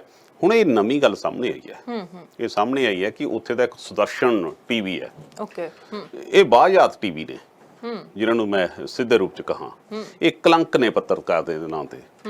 ਇਹ ਉਹ ਲੋਕ ਨੇ, ਇਹਨਾਂ ਦਾ ਜੇ ਤੁਸੀਂ ਦੇਖ ਲਓ, ਮੈਂ ਕੋਈ ਡਿਬੇਟ ਦੇਖ ਰਿਹਾ ਸੀ ਜੀ, ਉਹਦੇ ਚ ਕਿਰਪਾਨ ਲਈ ਖੜਾ ਐਂਕਰ, ਉਹਦੇ ਵਿੱਚ ਉਹ ਸ਼ੋ ਕਰ ਰਿਹਾ ਤੇ ਨਾਲ ਹੱਥ 'ਚ ਕਿਰਪਾਨ ਫੜੀ ਹੋਈ ਹੈ। ਕੀ ਦਿਖਾਉਣਾ ਚਾਹੁੰਦੇ ਨੇ? ਬਿਲਕੁਲ ਉੱਥੇ ਸ਼ਰਮ ਆਉਂਦੀ ਆਪਣੇ ਆਪ ਨੂੰ ਇਹਨਾਂ ਲੋਕਾਂ ਨੂੰ ਦੇਖ ਕੇ। ਉਹਨਾਂ ਨੇ ਹੁਣ ਇੱਕ ਨਵਾਂ ਏਜੰਡਾ ਸ਼ੁਰੂ ਕੀਤਾ ਜਿਸ ਦੇ ਵਿੱਚ ਖਾਸ ਧਰਮ, ਖਾਸ ਤੌਰ ਤੇ ਮੁਸਲਮਾਨ ਧਰਮ, ਉਸ ਦੇ ਬਾਰੇ ਉਹਨਾਂ ਨੇ ਕਿਹਾ ਕਿ ਸਾਡੀਆਂ ਜਿਹੜੀਆਂ ਸਰਕਾਰੀ ਜੌਬਸ ਨੇ ਉਹਨਾਂ ਦੇ ਵਿੱਚ ਇੱਕ ਖਾਸ ਧਰਮ ਇੰਟਰਫੇਅਰ ਕਰਨਾ ਚਾਹੁੰਦਾ ਤੇ ਕਬਜ਼ਾ ਕਰਨਾ ਚਾਹੁੰਦਾ। ਉਹਦੇ ਬਾਰੇ ਅਸੀਂ ਬਹੁਤ ਵੱਡੇ ਇਨਸਾਫ ਕਰਨੇ ਆ, ਇਹਨਾਂ ਬਾਰੇ ਅਸੀਂ ਵਿਸ਼ੇਸ਼ ਪ੍ਰੋਗਰਾਮ ਚਲਾਉਣਾ ਹੈ। ਹੁਣ ਉਸ ਮਾਮਲੇ 'ਚ ਇਹਨਾਂ ਦੇ ਖਿਲਾਫ ਪਟੀਸ਼ਨ ਪਾਈ ਗਈ ਕੋਰਟ ਦੇ ਵਿੱਚ। ਕੋਰਟ ਦੇ ਵਿੱਚ ਪਟੀਸ਼ਨ ਪਾਈ ਗਈ ਕਿ ਇਹ ਜ਼ਹਿਰ ਫੈਲਾਉਣ ਵਾਲੇ ਯੰਤਰਾਂ ਨੂੰ ਰੋਕਿਆ ਜਾਵੇ। ਪਰ ਕੋਰਟ ਨੇ ਵੀ ਹੁਣ ਡਾਇਰੈਕਸ਼ਨ ਉਹਨਾਂ ਨੂੰ ਇਹ ਦਿੱਤੀਆਂ ਨੇ ਕਿ ਹਾਂਜੀ ਤੁਸੀਂ ਉਹਦਾ ਪ੍ਰੋਟੋਕੋਲ ਦਾ ਖਿਆਲ ਰੱਖਣਾ ਹੈ, ਤੁਸੀਂ ਇਸ ਤਰ੍ਹਾਂ ਨਹੀਂ ਹੋਣਾ ਚਾਹੀਦਾ, ਨਹੀਂ ਦਿਖਾਉਣਾ ਚਾਹੀਦਾ। ਇਹ ਚਾਹੀਦਾ ਤਾਂ ਇਹ ਸੀ ਕਿ ਕੋਰਟ ਉਹਨਾਂ ਤੇ ਸਖਤ ਫੈਸਲਾ ਲੈਂਦੀ ਕਿ ਇਸ ਤਰ੍ਹਾਂ ਦਾ ਦੇਸ਼ ਤੇ ਜ਼ਹਿਰ ਫੈਲਾਉਣ ਦੀ ਤੁਹਾਨੂੰ ਕੋਈ ਇਜਾਜ਼ਤ ਨਹੀਂ ਹੈ। ਜਦੋਂ ਤੁਹਾਨੂੰ ਇਹ ਗੱਲ ਦੀ ਆਪਾਂ ਟੀਵੀਆਂ ਤੇ ਜਾ ਕੇ ਚਰਚਾ ਕਰਾਂਗੇ ਤਾਂ ਇਹ ਸੁਦਰਸ਼ਨ ਚੈਨਲ ਨੂੰ ਇਹ ਵੀ ਚਾਹੀਦਾ ਸੀ ਕਿ ਇੱਕ ਪਾਸੇ ਤਾਂ ਆਪਾਂ ਇੱਕ ਖਾਸ ਕਮਿਊਨਿਟੀ ਤੇ ਤਾਂ ਆਪਾਂ ਹੱਥ ਚੱਕ ਰਹੇ ਹਾਂ, ਇਸ਼ਾਰਾ ਕਰ ਰਹੇ ਹਾਂ ਕਿ ਇਹ ਜੋ ਫਲਾਣੇ ਨੇ ਜੀ, ਮਾੜੇ ਨੇ, ਬੜੇ ਸਾਡੇ ਦੇਸ਼ ਵਾਸਤੇ ਘਾਤਕ ਨੇ, ਪਰ ਦੂਜੇ ਪਾਸੇ ਇਹ ਗੱਲ ਦੱਸਣਗੇ ਕਿ RSS ਕਿਸ ਲੈਵਲ ਤੇ ਯੂਨੀਵਰਸਿਟੀਆਂ 'ਚ, ਜੁਡੀਸ਼ਰੀ 'ਚ, ਸਾਡੀਆਂ ਬਿਊਰੋਕ੍ਰੇਸੀ 'ਚ ਕਿੱਥੇ ਕਿੱਥੇ ਜਾ ਕੇ RSS ਜਾ ਕੇ ਫਿੱਟ ਹੋ ਰਹੀ ਹੈ, ਉਹਨਾਂ ਦੀ ਨੀਤੀ ਕੀ ਹੈ। ਸੋ ਜਿਹੜਾ ਹਾਲਾਤ ਇਸ ਵੇਲੇ ਦੇਸ਼ ਦੇ ਵਿੱਚ ਬਣੇ ਹੋਏ ਨੇ, ਸਗੋਂ ਉੱਥੇ ਕੋਈ ਉਸ ਨੂੰ ਪਾਣੀ ਪਾਉਣ ਦੀ ਕੋਸ਼ਿਸ਼ ਕੋਈ ਨਹੀਂ ਕਰ ਰਿਹਾ। ਉੱਥੇ ਸਗੋਂ ਨੂੰ ਅੱਗ ਲਾਉਣ ਦੀ ਕੋਸ਼ਿਸ਼ ਕਰ ਰਹੇ ਨੇ। ਇਹ ਸਾਡੇ ਤੇ ਜਿਹੜਾ ਹਾਲਾਤ ਬਣੇ ਹੋਏ ਆ ਨਾ, ਜਿਹੜੀਆਂ ਸਾਡੇ ਤੇ ਪੋਜੀਸ਼ਨਾਂ ਬਣੀਆਂ ਹੋਈਆਂ ਨੇ, ਸਾਨੂੰ ਤਾਂ ਨਿੱਤ ਨਵੀਂ ਖਬਰ ਸੁਣਨ ਨੂੰ ਮਿਲਦੀ ਆ। ਉਹ ਕਹਿੰਦੇ ਨੇ ਵੀ ਭੰਡਾ ਭੰਡਾਰੀਆ ਕਿੰਨਾ ਕੁ ਭਾਰ, ਕਹਿੰਦਾ ਇੱਕ ਮੁੱਠੀ ਚੱਕ ਲੈ ਦੂਜੀ ਤਿਆਰ। ਸੋ ਸਾਡੇ ਤੇ ਤਾਂ ਭਾਰ ਉਸ ਗੱਲ ਦੇ ਪਏ ਨੇ, ਪਰ ਇਹ ਸਾਡੇ ਜੰਤਰ ਨੇ ਜਿਹੜੇ ਅੱਗ ਲਾਉਣ ਵਾਲੇ ਬੈਠੇ ਆ, ਇਹ ਬਹੁਤ ਘਾਤਕ ਅਰਸ਼ ਜੀ ਆਪਣੇ ਵਾਸਤੇ ਹੋ ਸਕਦੇ ਆ।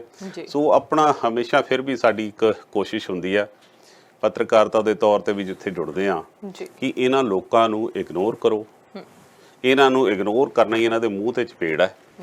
ਆਪਸੀ ਭਾਈਚਾਰਾ ਬਣਾ ਕੇ ਰੱਖੋ, ਇੱਕ ਦੂਸਰੇ ਨੂੰ ਜਿਹੜਾ ਸਦੀਆਂ ਤੋਂ ਜਿਹੜਾ ਭਾਰਤ ਇੱਕ ਸਟਰੋਂਗ ਡੈਮੋਕ੍ਰੇਸੀ ਰਹੀ ਹੈ, ਜਿਹੜੀ ਉਹ ਦੁਨੀਆ ਭਰ ਦੇ ਵਿੱਚ ਸਾਡੀ ਥੂ ਹੋ ਰਹੀ ਹੈ, ਜਿਹੜਾ ਸਾਡਾ ਜਲੂਸ ਨਿਕਲ ਰਿਹਾ ਹੈ, ਉਸ ਗੱਲ ਨੂੰ ਸੋਚੀਏ। ਛੋਟੀ ਸੋਚ ਲੈ ਕੇ ਨਾ ਚੱਲੀਏ, ਜਦੋਂ ਵੱਡੀ ਲੈ ਕੇ ਚੱਲਾਂਗੇ ਫੇਰ ਹੀ ਵੱਡਾ ਕੈਨਵਸ ਬਣਦਾ। ਸਹੀ ਹੈ। ਜਦੋਂ ਮੀਡੀਆ ਪਲੇਟਫਾਰਮ ਦੀ ਗੱਲ ਆਉਂਦੀ ਹੈ, ਚਾਹੇ ਉਹ ਸੋਸ਼ਲ ਮੀਡੀਆ ਪਲੇਟਫਾਰਮ ਆ, ਚਾਹੇ ਉਹ ਮੀਡੀਆ ਪਲੇਟਫਾਰਮ ਆ, ਚਾਹੇ ਉਹ ਸੈਟੇਲਾਈਟ ਟੈਲੀਵਿਜ਼ਨ ਆ, ਜਾਂ ਕੋਈ ਵੀ ਹੈ, ਉਹਦੇ ਉੱਤੇ ਰੋਕਾਂ ਜ਼ਰੂਰ ਹੋਣੀਆਂ ਚਾਹੀਦੀਆਂ ਨੇ, ਪਾਬੰਦੀਆਂ ਜ਼ਰੂਰ ਹੋਣੀਆਂ ਚਾਹੀਦੀਆਂ ਨੇ। ਹੁਣ ਅਸੀਂ ਹਾਲ ਹੀ ਦੇ ਵਿੱਚ ਦੇਖਿਆ ਹੈਗਾ ਆ ਕਿ ਸੋਸ਼ਲ ਮੀਡੀਆ ਤੇ ਕੀ ਕੁਝ ਹੋਇਆ ਆ। ਹੁਣ ਆਸਟ੍ਰੇਲੀਆ ਦੇ ਜਿਹੜੇ ਪ੍ਰਧਾਨ ਮੰਤਰੀ ਨੇ, ਉਹਨਾਂ ਨੇ ਸਾਫ਼ ਤੌਰ ਦੇ ਉੱਤੇ ਜੋ ਤੁਸੀਂ ਵੀ ਦੇਖਿਆ ਹੋਣਾ ਹੈ ਕਿ ਟਿਕਟੌਕ ਦੇ ਉੱਤੇ ਕਿਸੇ ਨੇ ਸੁਸਾਈਡ ਕਰਨ ਦੀ ਜਿਹੜੀ ਵੀਡੀਓ ਹੈ ਉਹ ਪਾਈ ਹੈ, ਤੇ ਉਸ ਤੋਂ ਬਾਅਦ ਆਸਟ੍ਰੇਲੀਅਨ ਗਵਰਨਮੈਂਟ ਇੰਨੀ ਕੁ ਜ਼ਿਆਦਾ ਭੜਾਸ ਕੱਢ ਰਹੀ ਹੈ, ਕਹਿ ਰਹੀ ਹੈ ਉਹਨਾਂ ਦੇ ਤੇ ਬੈਨ ਵੀ ਲੱਗ ਰਹੇ ਹੈਗੇ ਨੇ।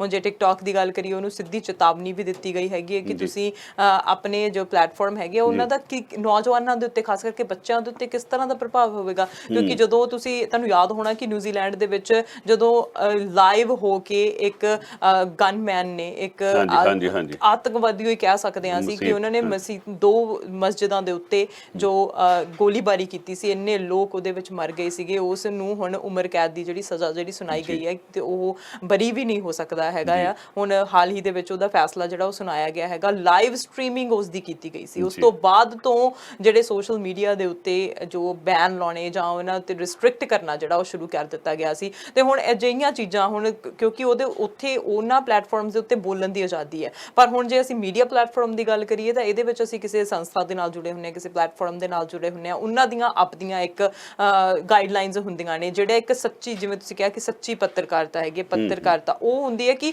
ਸਹੀ ਨੂੰ ਸਹੀ ਦੱਸਣਾ, ਗਲਤ ਨੂੰ ਗਲਤ ਦੱਸਣਾ, ਬੈਲੈਂਸਡ ਹੋ ਕੇ ਚੱਲਣਾ। ਇਹ ਨਹੀਂ ਕਿ ਅਸੀਂ ਇੱਕ ਪਾਸੇ ਦੀ ਅਪਰੋਚ ਲੈ ਕੇ ਚੱਲੀਏ। ਸੋ ਇਹ ਹੈ ਕਿ ਬਹੁਤ ਕੁਝ ਹੋ ਰਿਹਾ ਹੈਗਾ ਵੱਖ-ਵੱਖ ਪਲੇਟਫਾਰਮਸ ਦੇ ਉੱਤੇ, ਵੱਖ-ਵੱਖ ਚੈਨਲ ਦੇ ਉੱਤੇ, ਵੱਖ-ਵੱਖ ਦੇਸ਼ਾਂ ਦੇ ਵਿੱਚ ਜਿਹੜਾ ਹੈ ਬਹੁਤ ਕੁਝ ਹੋ ਗਿਆ ਜਿਹਨੂੰ ਲਗਾਮ ਲਗਾਉਣ ਦੀ ਲੋੜ ਹੈ, ਖਾਸ ਕਰਕੇ ਸਰਕਾਰਾਂ ਨੂੰ ਸੂਝਵਾਨ ਹੋਣ ਦੀ ਲੋੜ ਹੈ। ਜੀ ਬਿਲਕੁਲ। ਤੇ ਬਹੁਤ ਜਿਹੜੀਆਂ ਚੀਜ਼ਾਂ ਨੇ ਅੱਜ ਅਸੀਂ ਡਿਸਕਸ ਕੀਤੀਆਂ ਨੇ, ਬਹੁਤ ਸਾਰੀਆਂ ਚੀਜ਼ਾਂ ਜਿਹੜੀਆਂ ਨੇ ਖੁੱਲ੍ਹ ਕੇ ਸਾਹਮਣੇ ਆਈਆਂ ਨੇ ਕਿ ਸਾਨੂੰ ਸੁਚੇਤ ਹੋਣ ਦੀ ਲੋੜ ਹੈ। ਸਭ ਤੋਂ ਪਹਿਲਾਂ ਸਰਕਾਰਾਂ ਨੂੰ ਸੁਚੇਤ ਹੋਣ ਦੀ ਲੋੜ ਹੈ, ਤੇ ਬਾਕੀ ਚੀਜ਼ਾਂ ਤਾਂ ਜਿਹੜੀਆਂ ਬਾਅਦ ਵਿੱਚ ਆਉਣਗੀਆਂ। ਤੁਹਾਡਾ ਬਹੁਤ ਬਹੁਤ ਧੰਨਵਾਦ ਕਿ ਤੁਸੀਂ ਆਲਵੇਜ਼ ਸਾਡੇ ਨਾਲ ਇਨਫੋਰਮੇਸ਼ਨ ਜਿਹੜੀ ਉਹ ਸ਼ੇਅਰ ਕਰਦੇ ਹੋ। Thank you. ਬਿਲਕੁਲ। ਸਟ੍ਰੇਟ ਟਾਕ ਸਿੱਧੀ ਗੱਲ ਪ੍ਰੋਗਰਾਮ ਦੇ ਵਿੱਚ ਅੱਜ ਗੱਲਬਾਤ ਹੋਈ ਹੈ ਵੱਖ-ਵੱਖ ਮੁੱਦਿਆਂ ਦੇ ਬਾਰੇ, ਪਰ ਇਹਦੇ ਤੋਂ ਸਾਨੂੰ ਇਹੀ ਹੈ ਕਿ ਅਸੀਂ ਆਪਣੇ ਆਪ ਤੇ ਨਿਯੰਤਰਣ ਰੱਖਣਾ, ਨਾਲ-ਨਾਲ ਆਪਸ ਦੇ ਵਿੱਚ ਜਿਹੜਾ ਹੈ ਉਹ ਭਾਈਚਾਰਕ ਸਾਂਝ ਜਿਹੜੀ ਆ ਉਹ ਬਣਾ ਕੇ ਰੱਖਣੀ ਆ। ਨਾਲ-ਨਾਲ ਹੁਣ ਪੈਂਡੈਮਿਕ ਚੱਲ ਰਿਹਾ ਹੈਗਾ ਆ, ਉਹਨੂੰ ਲੈ ਕੇ ਗਾਈਡਲਾਈਨਸ ਨੂੰ ਤੁਸੀਂ ਫੋਲੋ ਕਰਦੇ ਰਹੋ ਤੇ ਨਾਲ-ਨਾਲ ਆਪਣਾ ਖਿਆਲ ਰੱਖੋ। ਇਸ ਤਰ੍ਹਾਂ ਹੀ ਪ੍ਰੋਗਰਾਮ ਲੈ ਕੇ ਤੁਹਾਡੇ ਤੱਕ ਫਿਰ ਵਾਪਸ ਆਵਾਂਗੇ। ਤਦ ਤੱਕ ਮੈਨੂੰ ਅਰਸ਼ਦੀਪ ਨੂੰ ਦਿਓ ਇਜਾਜ਼ਤ। ਸਤਿ ਸ਼੍ਰੀ ਅਕਾਲ।